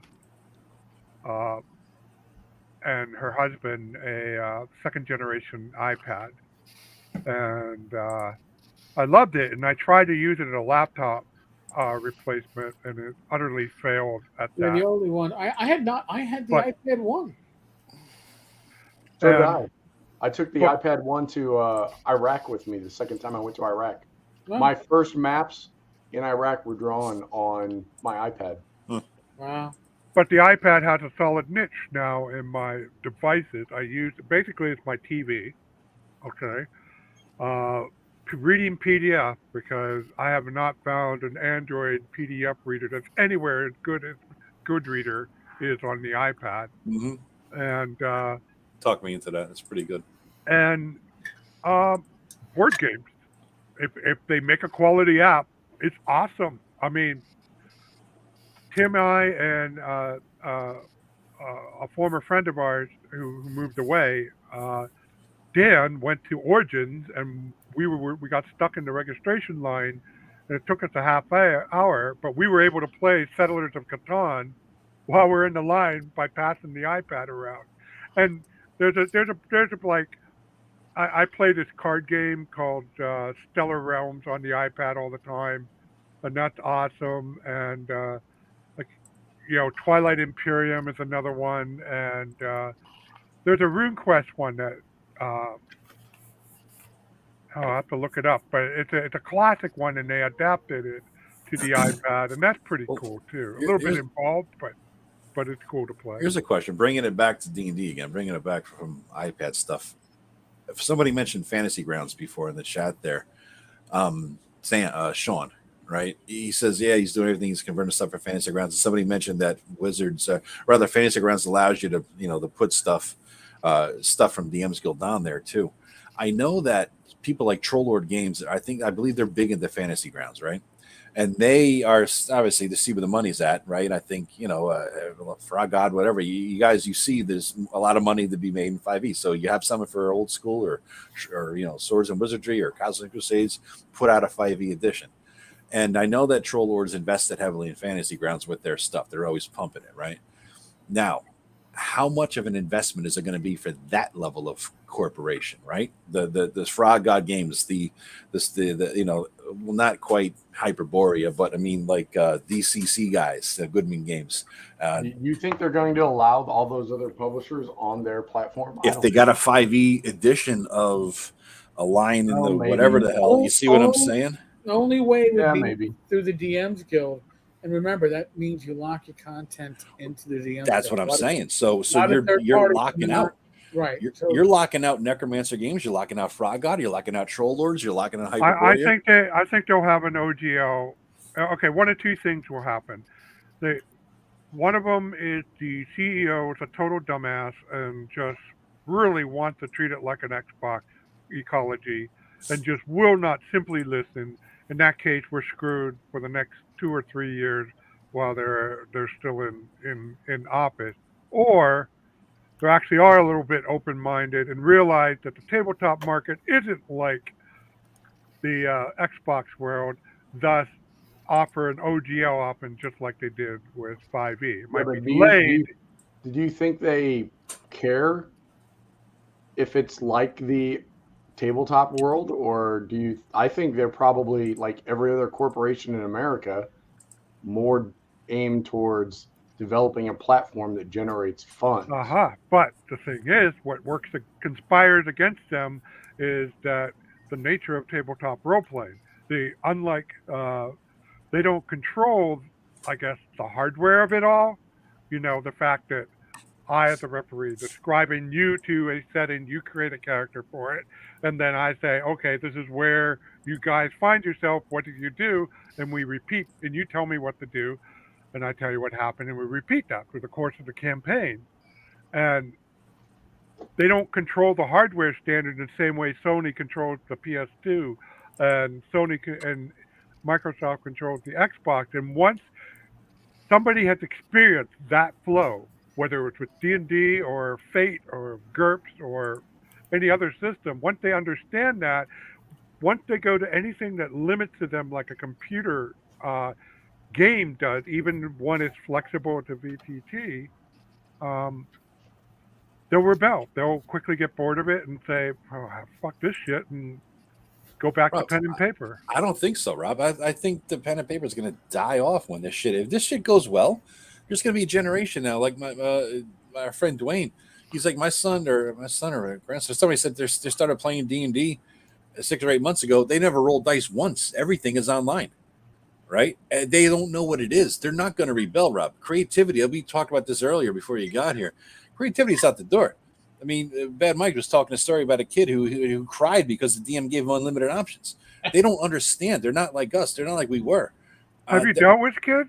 Yeah, I have, and yeah, their imaginations are sometimes limited because they're kids. They don't have the life experience that we do.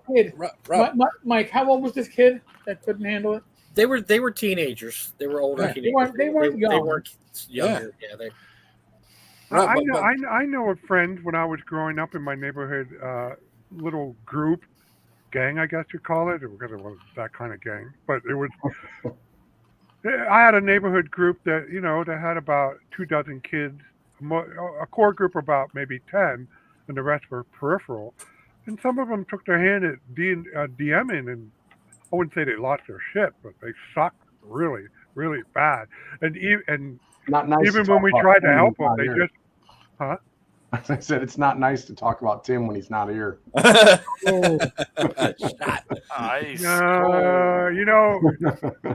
Back when we were young, you didn't mess with Tim. Nobody. Yeah. You still don't mess with Tim. I mean, you just don't mess with Tim. I mean, if you want to live your life, full and productive life, you don't mess with Tim. Though. I think there will be. Go ahead, Mike.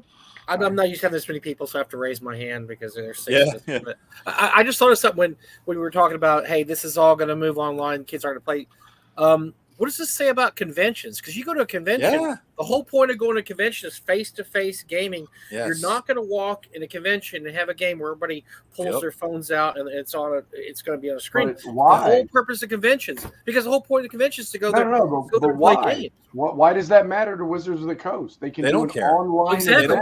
But I'm saying is that's why I'm saying it's not going to be the end of gaming, because you're still going to have conventions. And there's a reason Gen Con and Dragon Con, these San Diego Con, they make all this money.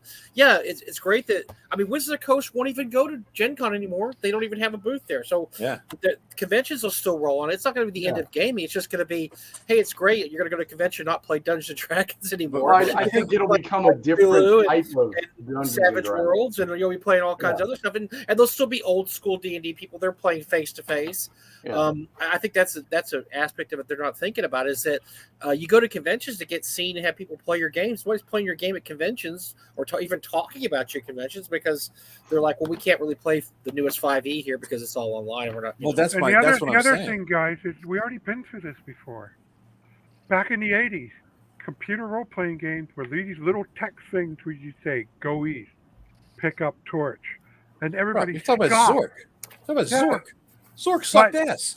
Zork is a terrible game. Nobody's ever going to go to Zork and say, oh, I'm going to play this instead of D&D. This is great. But he's right. After Doom paved the way, then we started giving EverQuest, and we started getting Ultima Online, and we started getting World of Warcraft, and then on the single player we started getting like I don't know. Fallout. You know what? I was mostly Witcher, and you have tons of stuff. Witcher, whatever those. But all of a sudden, and then by the late '90s, they really popped, and they literally ate tabletop RPG lunch. The number of gamers playing those RPGs exploded while our tabletop stagnated. Well, they stagnated because TSR blew it. Number one, number two, Magic the Gathering came out and that blew us out of the water. And number three, Vampire the Masquerade came out, and all of a sudden, hot goth chicks were role playing, and everybody who fucking was playing D&D says, "I want to finally get laid once in my life. I'm out of here. I'm gonna go to Vampire the Masquerade. I could dork out, I could put makeup on, and I could pretend I'm a fucking vampire and get some. Finally, whoa! You wore That's makeup?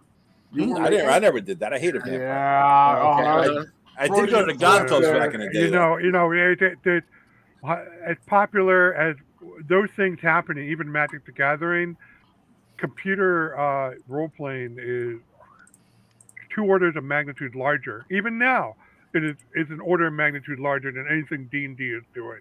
Well, I think you're right, Rob. I think there will be a big portion of our hobby that moves online and never looks back. Yes. Just like the Agreed. people that play. Well, move games, online and but do it there the will way always- Wizard wants them to do. Yeah, but that's what I'm saying. There will always be a bunch of old geeks like us, and there'll be younger ones, because I mean, all you got to do is go to any of the OSR Reddit or Facebook groups, and you come across. I've said this before. You come across Mickey. Stop it. You come across somebody every day that is like, "Hey, I just discovered this OSE thing, or I just discovered this OSR." Sorry. And I want to know more about it. What do I buy? How do I play? Right. You know, I started. They always start with, I came from 5e, or I started with 5e. So I think you're right. I don't think it's going to die, but I definitely think it's going to impact. And I mean, yeah, but why not both? I mean, embrace the power of both. And we have people that come to North Texas and they'll play a 5e game, they'll play a 1e game, or they'll play Call of Cthulhu and they'll play 5e. You're going to have people, they're going to play 5e online, but they're also going to have a face-to-face group, or they're going to go to conventions so they can play face-to-face and see their friends and play with their friends face-to-face. I remember when Pathfinder was huge, we did have an issue with the Pathfinder Society because they would come to your convention and they would run games and they would be all inclusive of just Pathfinder people. Those people would not go play other games. They would just sit there and play Pathfinder games. And to the point where we didn't sponsor the Pathfinder Society North Texas because because our whole thing was we want everybody to game together. We don't want little conventions within a convention. But other than that, every time we've had a convention, people have gone back and forth between games. So I don't think this is necessarily you're going to have some people, they're going to play 5 games a week and they're all going to be online, and that's what they're going to do. And that's their new thing. And that's their core audience. That's who they want. That's who they were looking at. But it's just not going to be everybody. Not everybody's into that. And I think they overestimate it. It's like Rob brought up with games. I mean, yes, for a time, you know, I sat there geeked out on the Pool of Radiance game because I'm just like, this is the coolest thing ever. But then you always come back to face, you know, because that's the whole point of face-to-face is you're with your friends. Because tabletop at its core has something that no other form of gaming has. It cannot be replicated it has to have a human referee. You have to have, I mean, sure, you can have, I have tubs of Dwarven Forge here, but it still doesn't replace I still need to do theater of the mind to build those castles on the cloud, so to speak. Those are just aids or for certain circumstances.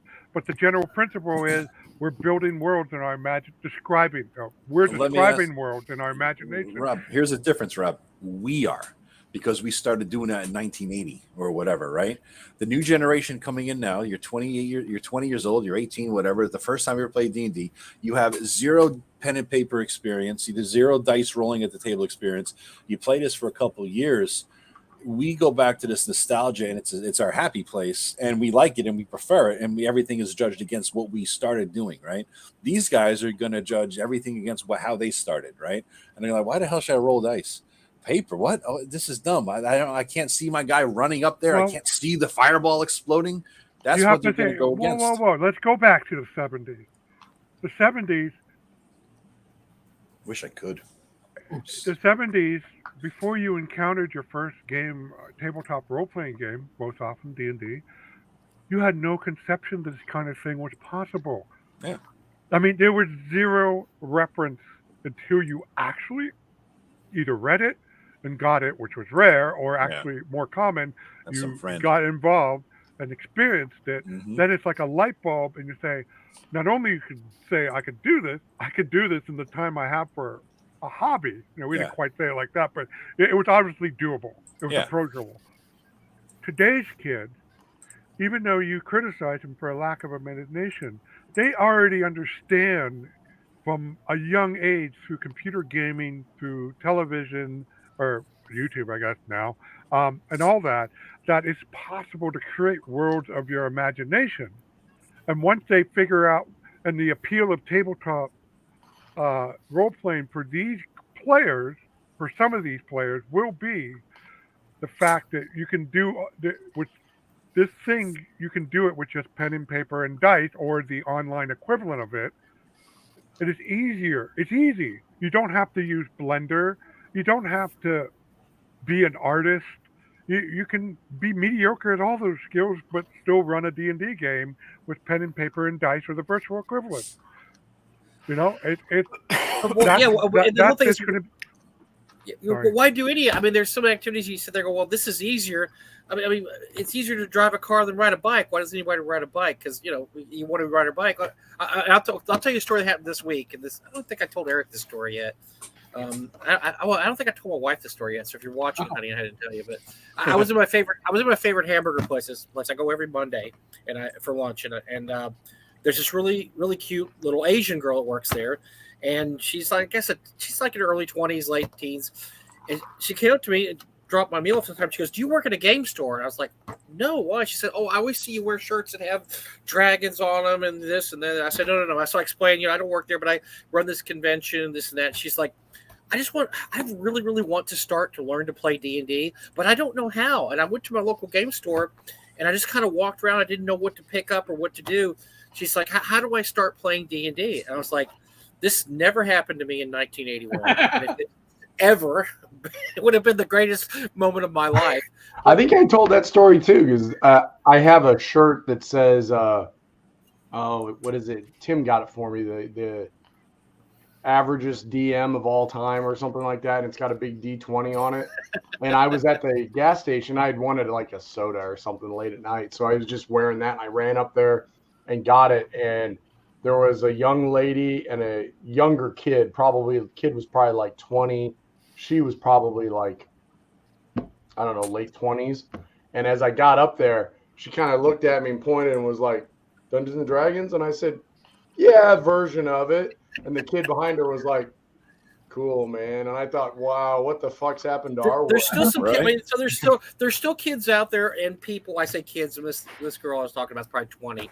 But there's still people out there that would be interested in this, and it'd be cool if they went to a store. I told her, I said, go to the store and ask them, just tell them what you told me. Say you want to play. Oh, I'm really shy. This sounds like, dude, you're a hot Asian chick. They're gonna yeah, exactly. Be falling all over themselves. Just whatever. Just go in there and say, I want to learn how to play. Yeah, you want to play D&D? You want to play D&D, man? Over here. Yeah. Remind me of that scene in. But there's Big still Bang. Kids in there. But no, it's because it's much more acceptable in society because you have things like Big Bang Theory and that's what I was gonna say. Cartoon. You have these things going on. So, but you're still going to have that. And like Rob's made a great point, is you can't replicate that experience anywhere. Now, yes, I know a lot of us play online now because it's easier. And you're right. The group that I meet with once a month, the last time we met, one guy was like, man, I'm getting tired of the drive. He used to drive an hour, which is it's a long way. He's like, gosh, I'm getting really tired of the drive. So we made a plan. We're going to go game with him one time. I said, look, we'll drive out to where you are. We'll game with you. You don't have to come out here every time, even though it's only once a month. So yeah, online gaming is easier in that aspect, but man, there's just so many facets to gaming face to face that are just great fun, and especially a convention atmosphere is the best because you go in there and you sit down at a table and you're friends with everybody at the table suddenly. I mean, people you don't even know, and you're sitting down like, this is cool. We're all together. We're on a party. We're going to do something. This is awesome. And you just don't get that. Here's my take though, Mike. Figure out again. I don't, because we can nitpick the exceptions all day long, but here's the general thing. Whatever the ratio is right now, 2022, to online versus in-person play, and I know there's always going to be some crossover. There's always going to be some bleed over. both ways, right? Whatever that ratio is, let's make up a number. I'll just say, let's say it's 60% online, 40% in person across the world, right? For all players of all age groups.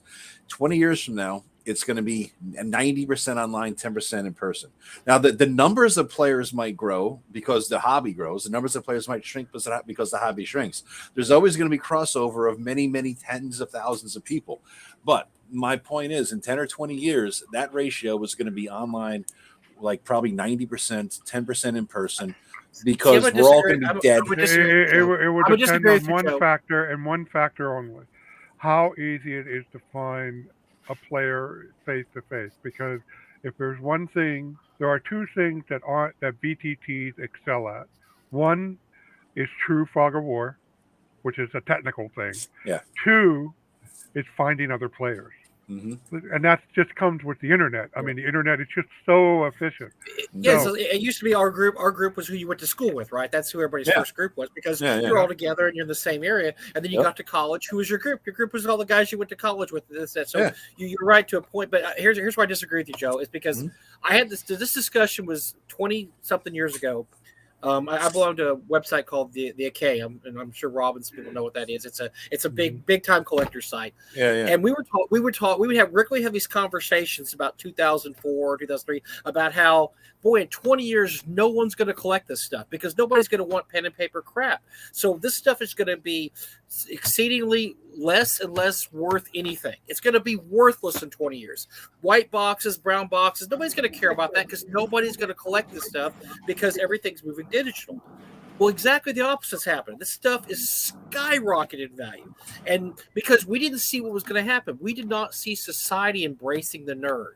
We did not see stuff like the Big Bang Theory or 5E or any of these things that came about in society that we had no clue of, that only increased the appeal of Dungeons and Dragons. So why I disagree with you, Joe, is we don't know what the future might hold in 20 years. There may be this huge renaissance for pen and paper games. I mean, I don't know. I'm just saying is that nobody thought 10 years ago, or sorry, it's 15 years ago now.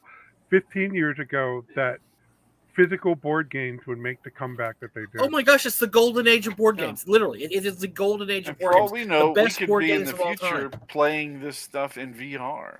People could load into VR to roll dice. That's what I'm saying. On a table. That's where I'm saying. I mean, Joe, we're headed that way for sex. So I mean, it's going to go that way for everything. Well, it'll be better for sex than real life. So yeah. I mean, come on. I mean, like this is the mega trend. Yeah, this is what I'm saying. But it's everything else. But we don't know what's going to happen. I mean, look, we got to make predictions. If VR gets that good, and we can all sit around a table, and it almost feels like we're really sitting around a table. I mean, I said 20 years ago, eventually it'll be virtual reality, and I didn't envision the giant goggles we all have. I said we plug in, but I think eventually we'll get there. And I think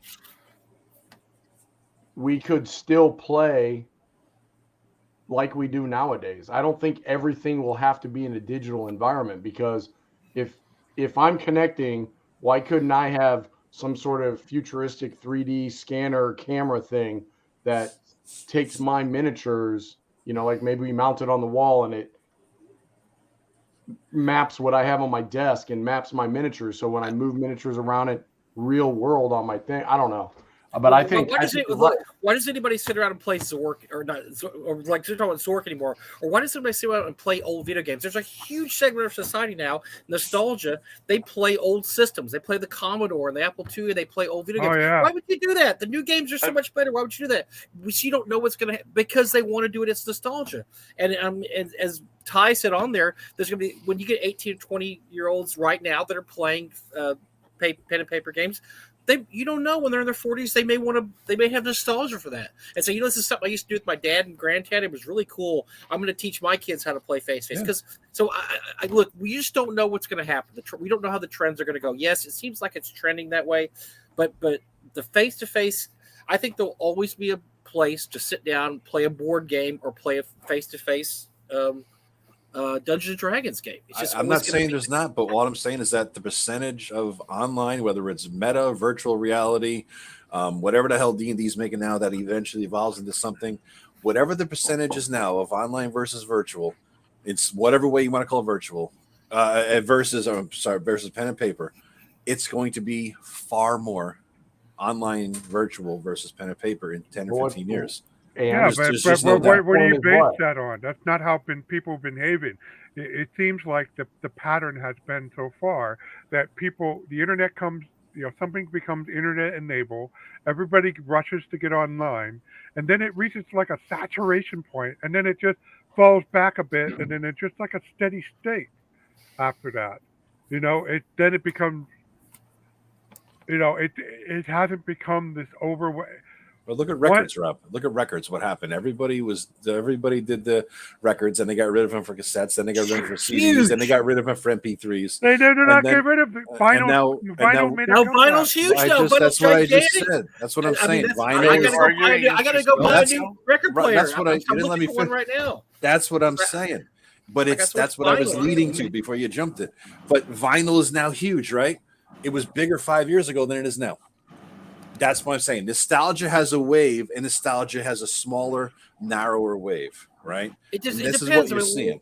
What about nostalgia for something like Star Wars or Star Trek? Yes, because yes, they continued the franchise. The franchise keep going. There's no reason that D&D is not going to, or Once is not going to continue the franchise also. And I find it hard to. It's really hard to predict hobbies. Let's put it that way. Hobbies are really hard to predict. I remember when we were little. My dad was a huge stamp collector as a kid, and coin collector too. Those are the deadest of dead hobbies ever, for various reasons. We could talk a whole show about why they're dead. But they're absolutely dead. They're absolutely dead hobbies because nobody upkept those hobbies. Nobody really cared about those hobbies. The hobbies we see now that we're involved in, there's these huge groups get dedicated to keeping those hobbies going on and on and on. I'm talking about Mike, I agree with everything you're saying, but my point is the greater percentage is going to skew online and digital, flat out, period. Nostalgia, like my brother just said, nostalgia always has its place, but it doesn't last. That's what I was saying. Nostalgia, it has a short burst, high burst. Everybody's buying records all of a sudden, and then it just peaks. It has a very short lifespan. It's a sine wave, right? It's a high sine wave, but it's a very narrow, right? Yeah, but that was before the internet. Now, after the internet, what happens is there's a peak, and then it falls back to a plateau because the internet makes it so efficient for people of like-minded interests. So while it's no longer like a popular interest, there's always a percentage of people who are interested in vinyl, who want the superior. I'm not saying there's also just a normal cycling effect. My daughter thinks she's being unique, comes up with this look, and my wife and I look at her and we go, "Oh, you're Joan Jett." Yeah. It's the things come back. They come back, but they don't stay. And what stays is the long-term trend. And all I'm saying is that at the end of the day, in 20 years... we're still wearing shirts that look like stuff from last century. Okay, it happened. Like, some things stay. Joe, there's I just happened on this YouTube video that it's all about Edwardian fashion, and there's like 60 people. Let me ask, because we're dancing around something. I'm making a very specific statement, and you guys are dancing around with exceptions.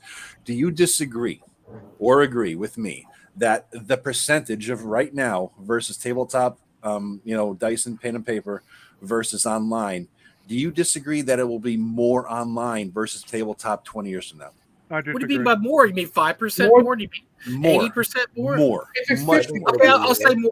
But it doesn't mean it can't be 5% more.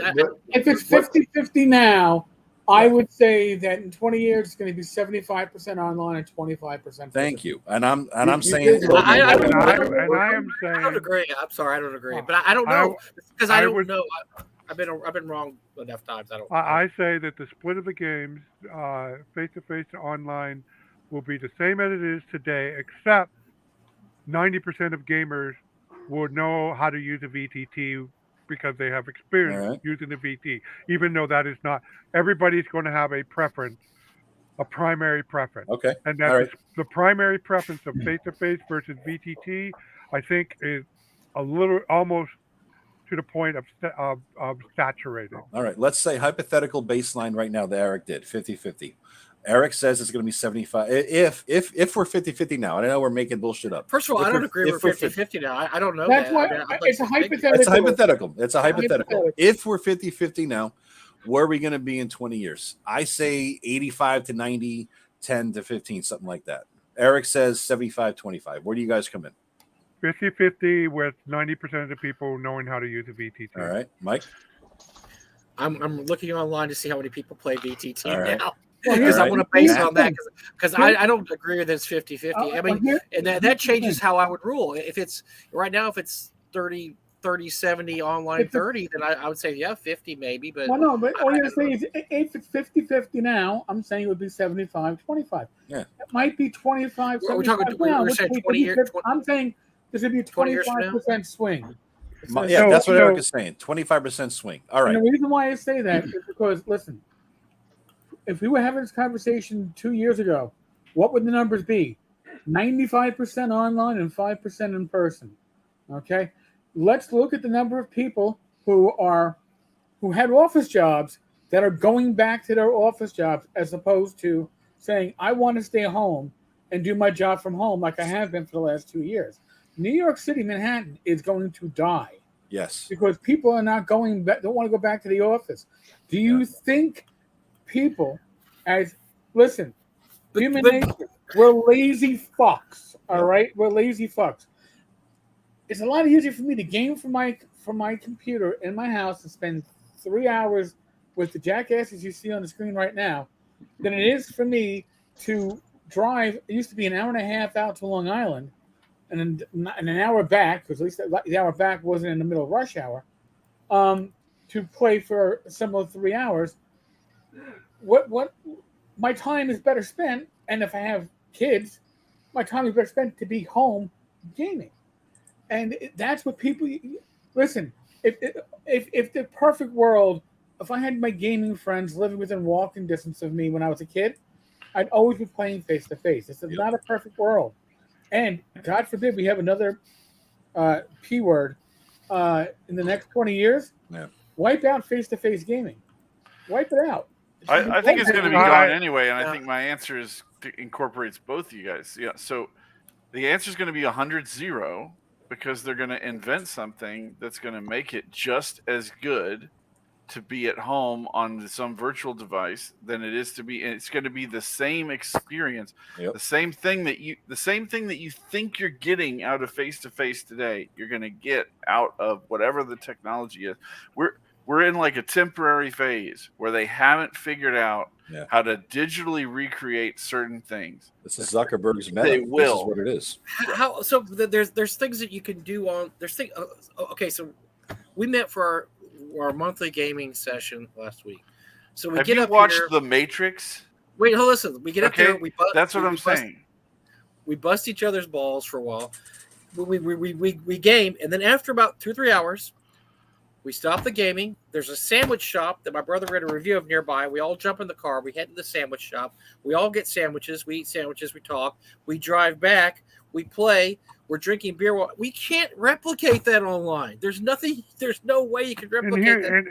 Yes, there is, Mike. It's called The Matrix. The Matrix is a fantasy, Greg. Oh, yeah. So were airplanes, Rob. It's true. No, okay. So we're airplanes. No, airplanes have a lot of downsides, which you have to take into account. I saw someone this year who was born before the first airplane took off, okay, in my family. It's really fast, okay? We invented amazing things within a tiny time frame. We are over almost 50 years after the moon landing, guys. Alleged moon landing. And the thing is, whatever. I would compare amazing progress. Eric, amazing progress, Greg. It's just look. When I was growing up in 1976, we had I was in 4th grade. We had the bicentennial, and they made this. And this stuck in my mind. There were 3 murals as part of on this presentation. There was Meadville in 1876. There's Meadville in 1976, and there was a mural of Meadville in 2076. And that mural was like a Jetson style fantasy, and it was just so far off base. Not to say our future has turned out amazing, even though we're not all the way to 2076 yet. I mean, but it just didn't turn out the way we thought it would. But yeah, but Rob, here I'm gonna say something to you. I'm gonna hold up my iPhone.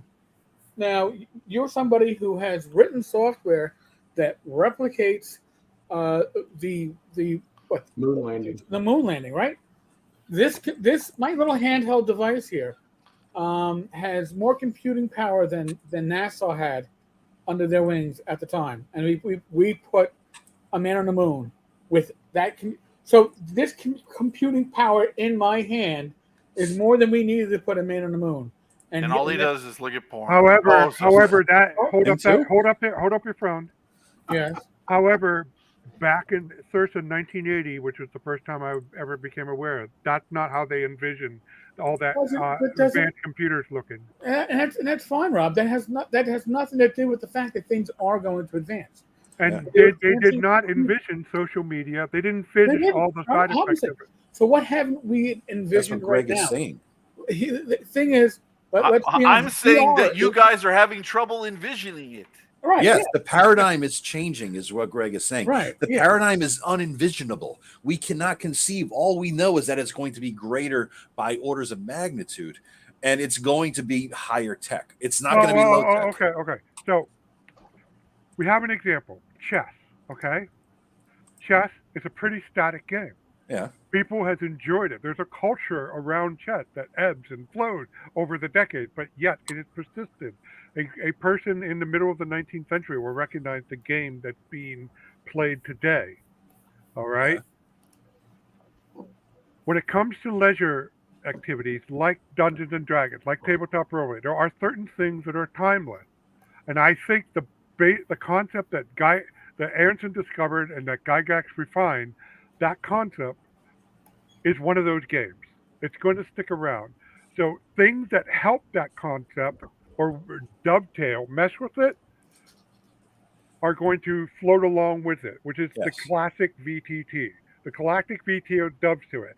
Things that don't mesh with it, which are like computer role-playing, because computer role-playing substitute an algorithm for a human referee.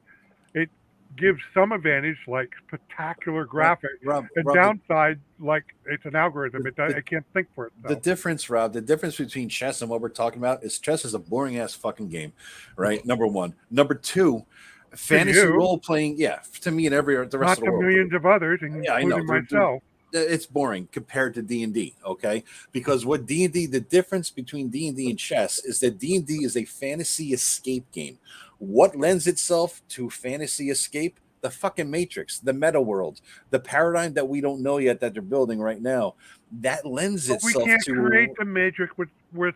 We cannot create the Matrix as an individual. We can create a pen and paper virtual reality with D&D. Well, that's the difference. It's the human scale. It takes a team to develop these worlds. It would take a whole company of hundreds of workers. Called Facebook, Meta. That's what Meta is. We're going to be playing D&D in Meta in an environment that we're going to see the motherfucking orc coming at us as we're sitting in our chair, and we're going to be fighting the orc essentially. Yeah, and 100 years from now, somebody can still sit down with pen, paper, and dice. I'm not saying they can't, Rob. I'm saying that 99% of that shit is going to be done online in that virtual fantasy world, where we're going to feel the fucking arrow as a twinge in our shoulder because we're all hooked up to that shit, and versus there's going to be always nostalgia vinyl people and chess people playing analog and all the other shit. There's always going to be those people. I'm not saying it's not going to be there. I'm saying the percentage is going to skew more and more wins every year. More and more every year. What do you say? Chess as much excitement as doing exactly. There are enough people. Okay, I'll take it up something obscure. Polaroid. Nostalgia, Rob. It hasn't been. It's been going on for a decade. It is. It's nostalgia, Rob. It's gone past the nostalgia phase.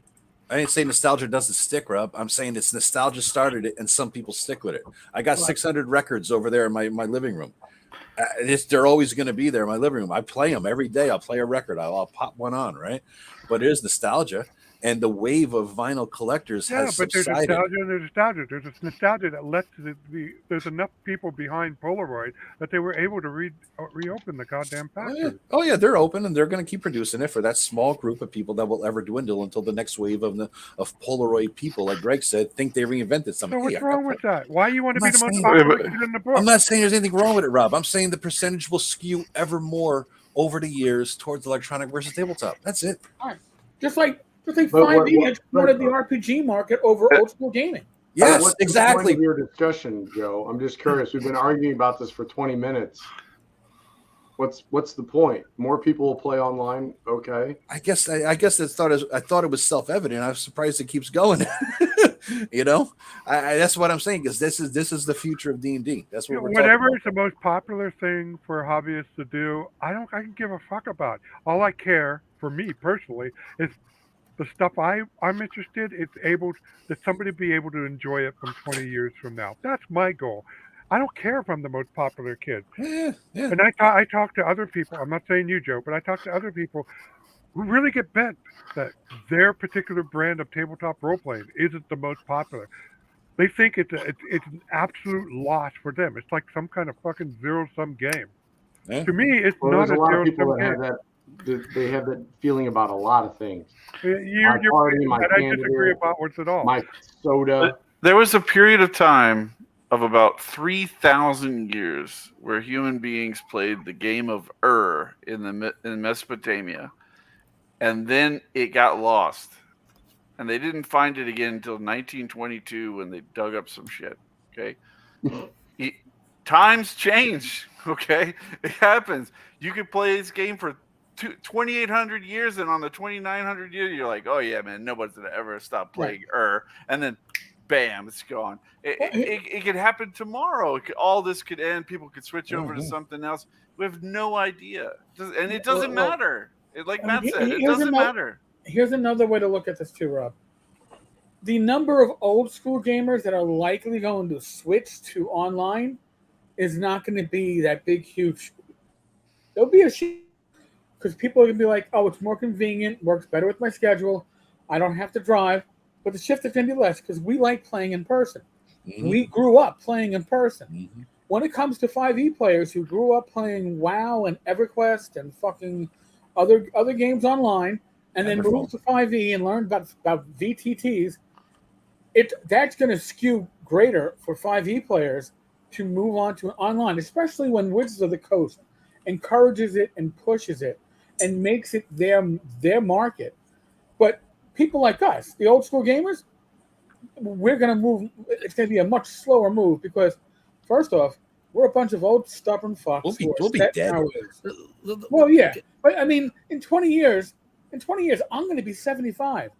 I'm not going to want to drive to some motherfucker's house to play. Mm-hmm. I'm going to want to be on my VTT telling Joe, no, you can't fucking do that shit and stop spending 7 hours shopping. What are you talking about? When I'm in an old fogey home, I am going to be running a 15, 20-year campaign with all the old fuckers that are in there with me. I've been looking forward to that since I was 30. Damn it, I'm going to do it. So because we do so much D&D, online, they're going to play fucking D&D because I'm going to run the biggest campaign. We're all old. We have nothing else to do. How about this? How about let Mike go. I was saying we do so much stuff online now. One of the things the pandemic did was make people realize they don't have to work in the office, right? So my wife, she works 5 days. She works except 1 day a week in the office. The rest of the day she works online because she found out she can do that. So we're online all the time now working.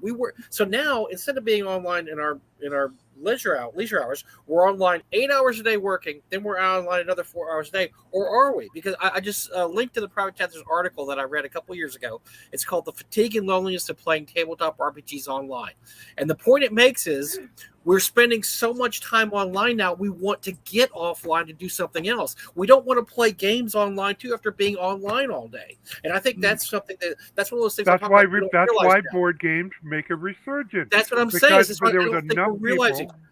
It looks like everything's going to go one way, and then you don't take into account something like that we're already spending so much of our time online. We want to get off online, and I've run into a lot of people, and maybe you guys haven't, that played a lot of online games during the pandemic, and they're sick of it. They're like, I couldn't wait to go to convention. There's tons of people. When we first had the first NTRPG con, people were going nuts. Oh my God, thank God we're finally face to face again and we can see our friends and we can do this and that, because they were online all the damn time during the pandemic and they wanted to do something different.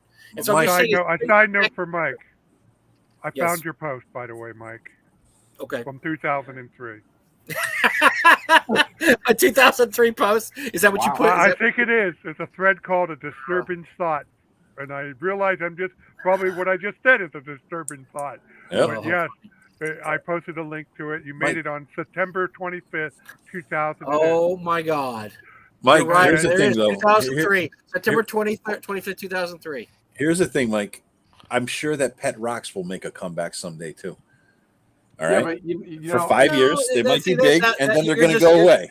There was a back to nature movement in the 70s with communes. You're straw man at me. You're straw man at me. I don't even know what that means. All I'm saying is that shit don't last. I think you guys are missing one big segment here, and I have a feeling most of you are nerds. You probably work in offices or from home.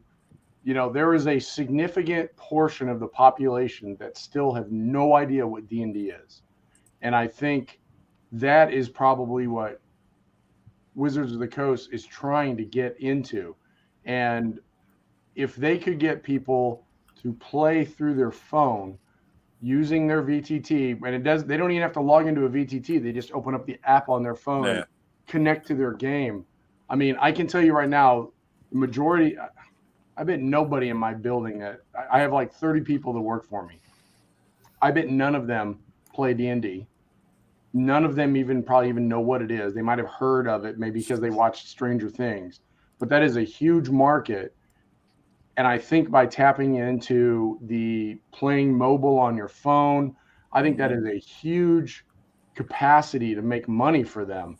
And the second thought I had was, kind of alluding to what Rob was talking about. There definitely is a difference between a human GM and AI. Maybe in the future, Greg, maybe AI will be able to match humans running games.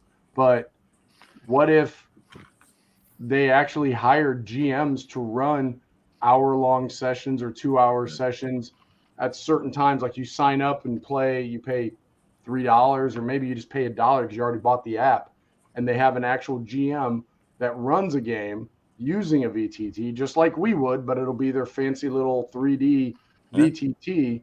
And then think about the number of people. Yeah, I know. The number of people that don't play D&D or don't even think about D&D as sitting around the table could play that way and they could make a lot of money about that. But I do think Rob does have a very good point about the aspect of or I think it was Mike said it. One of you did. Sitting around a table. But I can tell you, my daughters, they're in their 20s. They play board games and card games with all their friends out on the East Coast in the big city. They go to bars and they play card games. Yeah, and I think you could see, but I don't think they're not going to be gamers like us, like uber nerds that are talking about, but you get a +1 when you get 3rd level. They're going to be like, oh, I'm having a good time while I'm drinking my whatever pretty. Yeah, we used to do a trivia night. Now they have board games. It's the thing that they do these days. You know what I mean? That's all it is. It goes in waves, man. This wave has been going on for 15 years. That's for the board game side of things. Yeah, board games like that it used to be a dead letter in the 90s. All that stuff. Nobody thought that board games would ever come back. And then a couple people, particularly in Europe, figured out how to make board games that are A, simple to learn, B, fun to play, and easy to and plus look good. I mean, games look great now. Board games and 18 charisma. I mean, look at games like Sorry versus something like Rail, or whatever the Rail game is. I mean, the games look better now. They look incredible. I mean, compared to what they used to look anyway. Yeah. I mean, your board game used to be this stupid board with a circle and a line here and there, and now there's the graphic art and the plastic miniatures, and all the adds to it. And I still like Monopoly. I detest Monopoly. I detest it. If you want to see some of the problems all this caused, go over to Steve Jackson's game and look at one of the the top forum that's more about the company, and you'll see legitimate complaints by the staff of Steve Jackson Game, like, oh my God, there's like 100 board games coming out every week, and we got to do this and this just to even get our toes. And they're just, it's just maybe, for them, it's almost too much of a golden age. It's not like there isn't a downside. It's definitely a nuanced picture. Look, there's no, so I mean, I think what Rob and I are trying to say is that there's no doubt that things are moving in a certain direction, and there's not much we're going to be able to do. But it's like comic books now, right? You used to have comic books even back in the 90s. You had print runs of 1 million comics, 500,000 comics, no big deal. Nowadays, a great comic book has a print run of 20,000 copies. No, it's just people don't read comics anymore. They do online stuff. I mean, they read their comics, online, like the Japanese do in a lot of other countries. They do a lot of online comics. Well, we don't know what's the future may hold. I mean, yes, probably less people will play face-to-face than they do mobile, but I'm not. Yes, I win. Yes. Well, give me 1%. I mean, so it's like 5%. That's natural drift. No, I think it's more than 5. I think it's going to be huge. I just think it's going to be big. I have no clue. I just reread my post that Rob posted. So I was absolutely fucking 100% wrong 20 years ago, Rob. When I said nobody's going to collect D&D anymore, I was wrong. It's worth more. That's back when white boxes were worth $100. They're worth $1,000 now. So no, I was absolutely wrong in that. There's always going to be a collector's market for the rarity of stuff, especially papered. We didn't think there were, because nobody was going to care about pen and pencil paperback D&D products anymore. I mean, that was just the general consensus: is when we die, who's going to want this crap? The audience is getting smaller and smaller, which it was back in 2000. Yes, you had 3E, but it's gonna be growing smaller every generation. And look what's happened. Nobody saw 5E. Nobody saw the stuff going on now. We don't know what's going to happen in the future. That's all I'm saying. Is that yes, it looks inevitable that things are going to move online, but we don't know what might happen in the next 15 years that might totally change that. I mean, I have no clue. I do. I know the conventions aren't going. Well, I do too. Joe disagree. I do. So you think conventions are going away? We won't have conventions. I don't think that conventions are going away. There'll always be conventions, but they're not going to be for the purpose of face-to-face role playing and rolling dice. If there is, people are going to bring their iPad or their phone or their headset and their jacket into a table, and they're going to, you know what I mean? It's going to be. You are so wrong, Joe. Oh my God! Playing games for. Have you ever been to a convention? That's the whole point. But I'm never wrong because they want to get away from that shit. Never wrong. That's why. It's like Meadville in 2076. I walk down certain streets in Meadville, and it's like nothing has changed. I look down, and other. How many new buildings have they built in Meadville in the last 20 years? Oh, you can let me finish. Population 9. There are cobblestone streets and wood sidewalks. Is Meadville a real place, or is it just in Rob's imagination? No, it's there. It's there. Oh, okay. I just want to make sure. So anyway, sorry. Anyway, there are areas in Meadville that are completely changed because they've tore down the old buildings and built new buildings. But they still look like they evolved from the buildings that were there before. I mean, yes, they look like modern. Who the hell just jumped in with a Mandalorian helmet? You got an echo. Turn yourself off. So anyway, that's right. Nice. The point is, we're going to have a future. It's going to be something that's hard for us to imagine today. But running through that future are all the things that we do today. All right. I think everybody who's lasted this long through our half-hour conversation or 45 minutes on that one single topic, 10 people are remaining. 10 hardcore motherfuckers are remaining in this conversation. I have an announcement to make for everybody. Our next show is going to be on the 9th. And everyone will be naked. No. Maybe one person. We have a special guest who's going to join us. I asked him the other day, and he agreed. We've been trying to set this up for like over a year now. But there's been a lot going on. James Edward Radji IV will be joining us on September 9th. It will be 8 p.m. Eastern. We get on there 7:45, and he told me I can do that. will be 3 a.m. my time, so remind me the day before. So he's going to get his ass up at 3 a.m. He's going to join us. Will he be clothed or unclothed? I hope so. I hope he's clothed. But yes, he's going to join in. So we're going to have him here next time, guys, in 2 weeks, September 9th. So that's a big one. We're going to talk a lot of shit. And the first question, I guarantee, just get out of the way. Where the fucking ref book is at? That's what I'm going to ask him. Oh, man, you're really poking that there, aren't you? I got to ask him because we got to talk. I mean, all right. So here's the deal, Joe. Yes.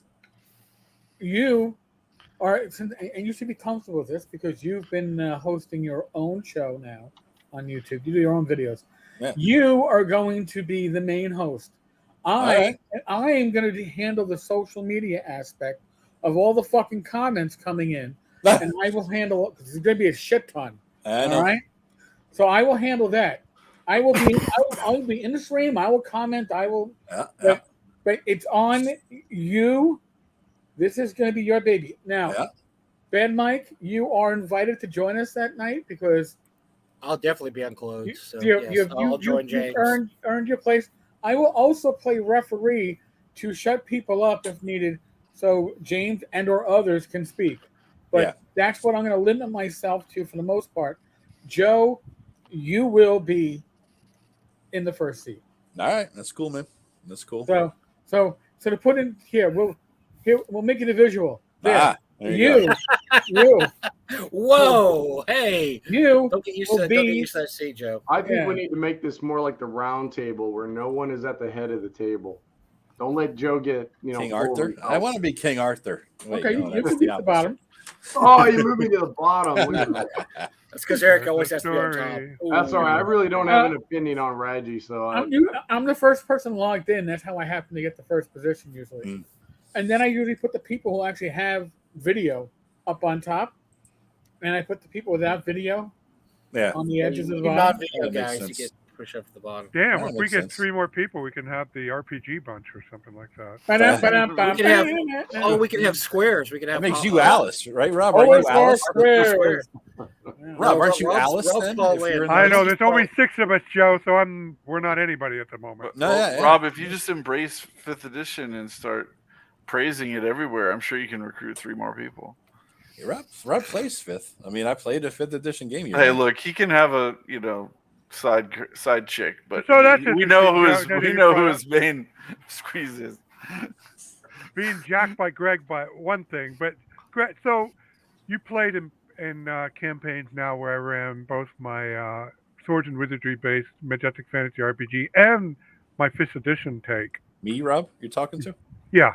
So what do you think of the differences between the two, and how I run Majestic Waterlands versus you run it exactly the same. It's the exact same game. The mechanics are different, which forces you to do different things, obviously, because the mechanics. But it's the same style of game. You don't change your style of DMing, and you run the same game essentially. So I mean, it's just that what we have to do is sometimes limited by the system. You know what I mean? That's all. There's things that the system doesn't address. Just because you can, still get around while being crippled doesn't mean that you're not crippled. Okay? The thing that Rob does, you can play 5th edition and still struggle through the way you want. But Rob, I talk about my house rules repeatedly here, and I 11, 12, 13 pages, whatever, and I just hack limbs off the 5e tree. That's my style. Rob hacks limbs off, and he glues different limbs on. All right. So Rob is adding in shit from his Majestic Wilderlands, right, game, because it's all setting based.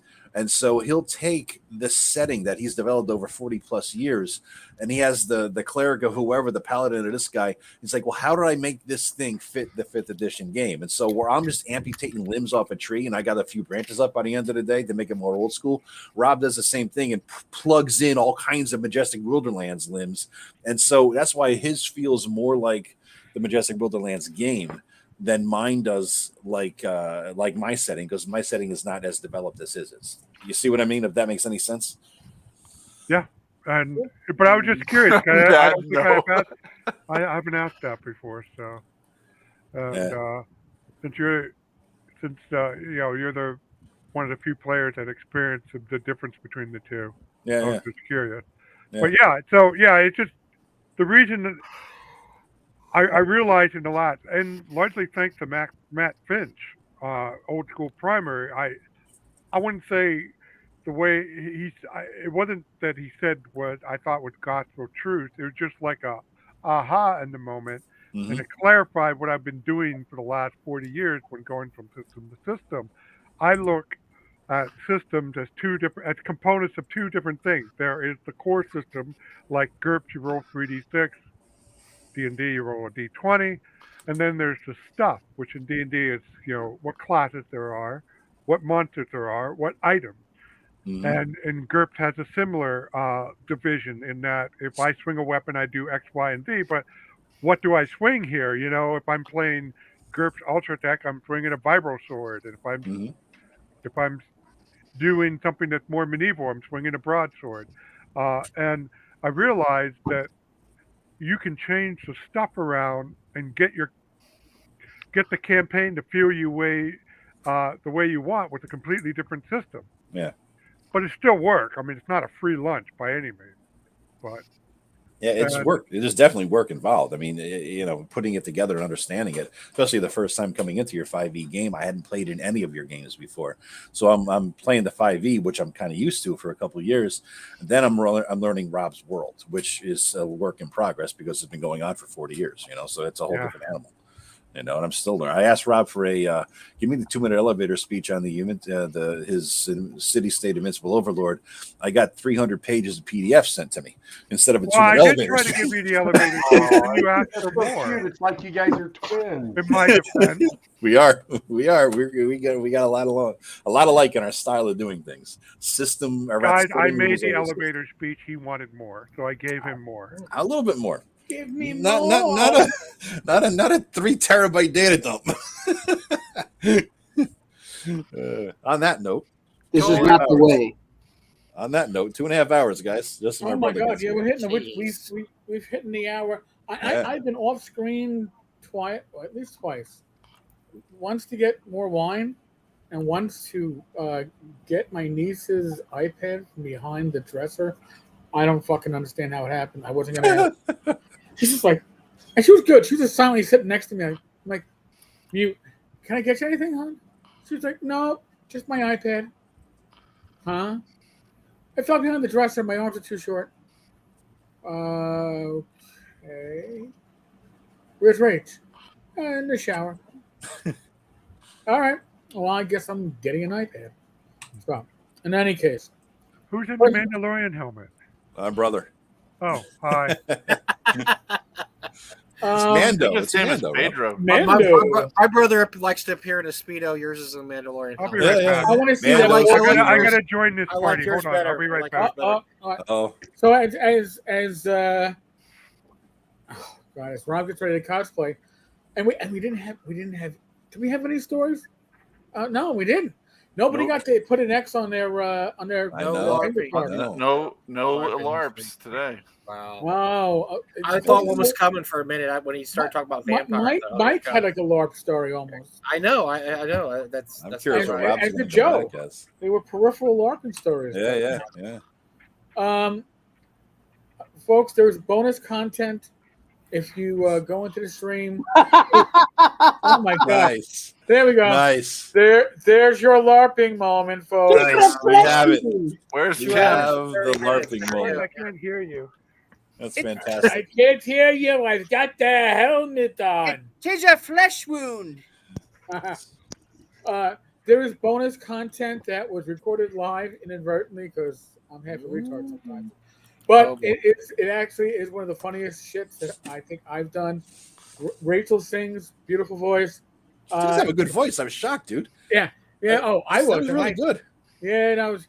If you've ever seen her do karaoke, you'll be like, no, we got to do a karaoke now, man. Next New York run, we got to do karaoke, dude. Yeah, Fridays and Saturday nights. You know what, Joe? One weekend, spend a night at our house. We'll do karaoke. They have a Friday and Saturday night at a local pub. All right. We can stumble home drunk and not have to drive. Yeah. That's cool, man. That's cool. But so that you can, folks, if you're listening to this, go back to the previous video, get yourself a laugh. Other than that, thanks to Bad Mike for jumping in. Oh, Matt. thanks, guys. I appreciate you guys. Matt, coming, man. Rob, Greg. We didn't think we'd have a quorum, and look at this. We almost have a full bingo card. Yeah. So we won't have the full Brady Bunch, but I'm not going to tell you who I am. Well, I think I you're wasn't going Greg. to come, but then you I was- complained Oh, about me. Marsha. At least as long as I'm not the father. I think Rob is Alice, right? He's in the middle, Yeah, right? it's okay. He's wearing the blue. Yeah. The blue maid. Oh, shirt. that's Hey, right. aren't I Marcia? Am I Marcia? No, you would Is this be. Brady Bunch thing a You're TV show? you're what's her name? The mom. The mom? I'm the mom. You're I the think I'm the mom. mom. we That gotta means look I'm the dad, probably. I'm bottom center. Isn't that the mom? I thought so. Oh, Yeah. You know what? But I have to pull up the Brady Bunch picture. Now we got to look. I think the kids were left and right, weren't they? Yeah, it was dad on top. Bam. Dad on top. That maid chick in the middle, and then the mom on the Alice. bottom, and then boys on the right and girls on the left. I liked Alice. She was the cool one on the show. She was the center of the family. She was the Yeah, center. So, Joe is Marsha. I'm Marcia. Oh, Yeah, I you're got the right. best. Okay. That fits. I got the best hair of the group, I got to say. So that really fits that I'm Marcia. You know? Yeah, Lies. if you ask my kids that, they'll disagree. I got the best hair. No family. All right. So I am the oldest boy. You're right. I'm True. sorry. Oh my God. And then Yeah, but Matt Jackson's banging porn stars apparently. Whoa. Oh, Peter? Oh. Yeah, Peter Brady was banging porn stars. Was he really? That's right. He was. Peter was a hoe back in the Yeah, day. he was banging Wow. porn stars. Yeah. Do it, Mike. Way Do to go, it. Matt. I probably just unmonetized Eric. Sorry, I've done it before. There's only a few words that totally demonetize us, and usually Matt finds a way to say them. So we'll see. if we are demonetized, I'll just blame Matt out of habit. That works. Folks, as Joe said, 2 weeks hence, James Raggy the Fourth. That should be fun. It should be that's interesting. Oh, you should have prefaced that. Hear ye, 2 weeks hence. It would fit our. No. Screw the hear ye. Oh, you know what? I'll be that sounds in great in a New Arizona York that week. accent. I probably won't be stopping by that week. I'll be in Arizona. If you can stop by, Mike, stop by. I'll try to. And then next week I'll be at ReaperCon, so I probably won't be able to stop by and say hi to you guys next week either. So You bastard. that's why I just passed in the night, man. I just like to be here when I'm here. There you Speaking of cons, when is ShireCon? What's the exact date? Because I think a bunch of you hickers are coming up here, right? September 15th, right? 15th, I believe. Yeah, it's the Saturday, right? So, right? 19th, I Yeah, thought. so come up on the 15th and fly 17th. back on the Yeah. 19th. 17th. Yeah. Yeah, it's the 17th. It's the So Saturday. all right, so we were all off, but I go up to 16th. Yeah. Oh, and by the Yeah, way, you're we'll have going there. Tom Wilson on the show in 2 weeks. Eric and I will be talking Yeah. about Nice. ShireCon, so. Nice. A little balance of the Wednesday, Tom Wilson. Friday, James Raggy. Yeah. That's gonna be a great week. You can ask for a better set of bookends Yeah, for absolutely. your week. Oh, that's gonna be a hell of a week. Oh my God. And I agree with St. Cuthbert. A reefer con would be good. Colorado. Only if it's edibles. I can't stand the smell. In any case, folks, as always, be safe, be well, God bless. Roll those dice, roll them well. I'll be back tomorrow with Gameless Health at 8 p.m. with my lovely wife, Rach. Like I said, if you want to hear her sing, watch the prior video. All right, folks. Laters. There, y'all.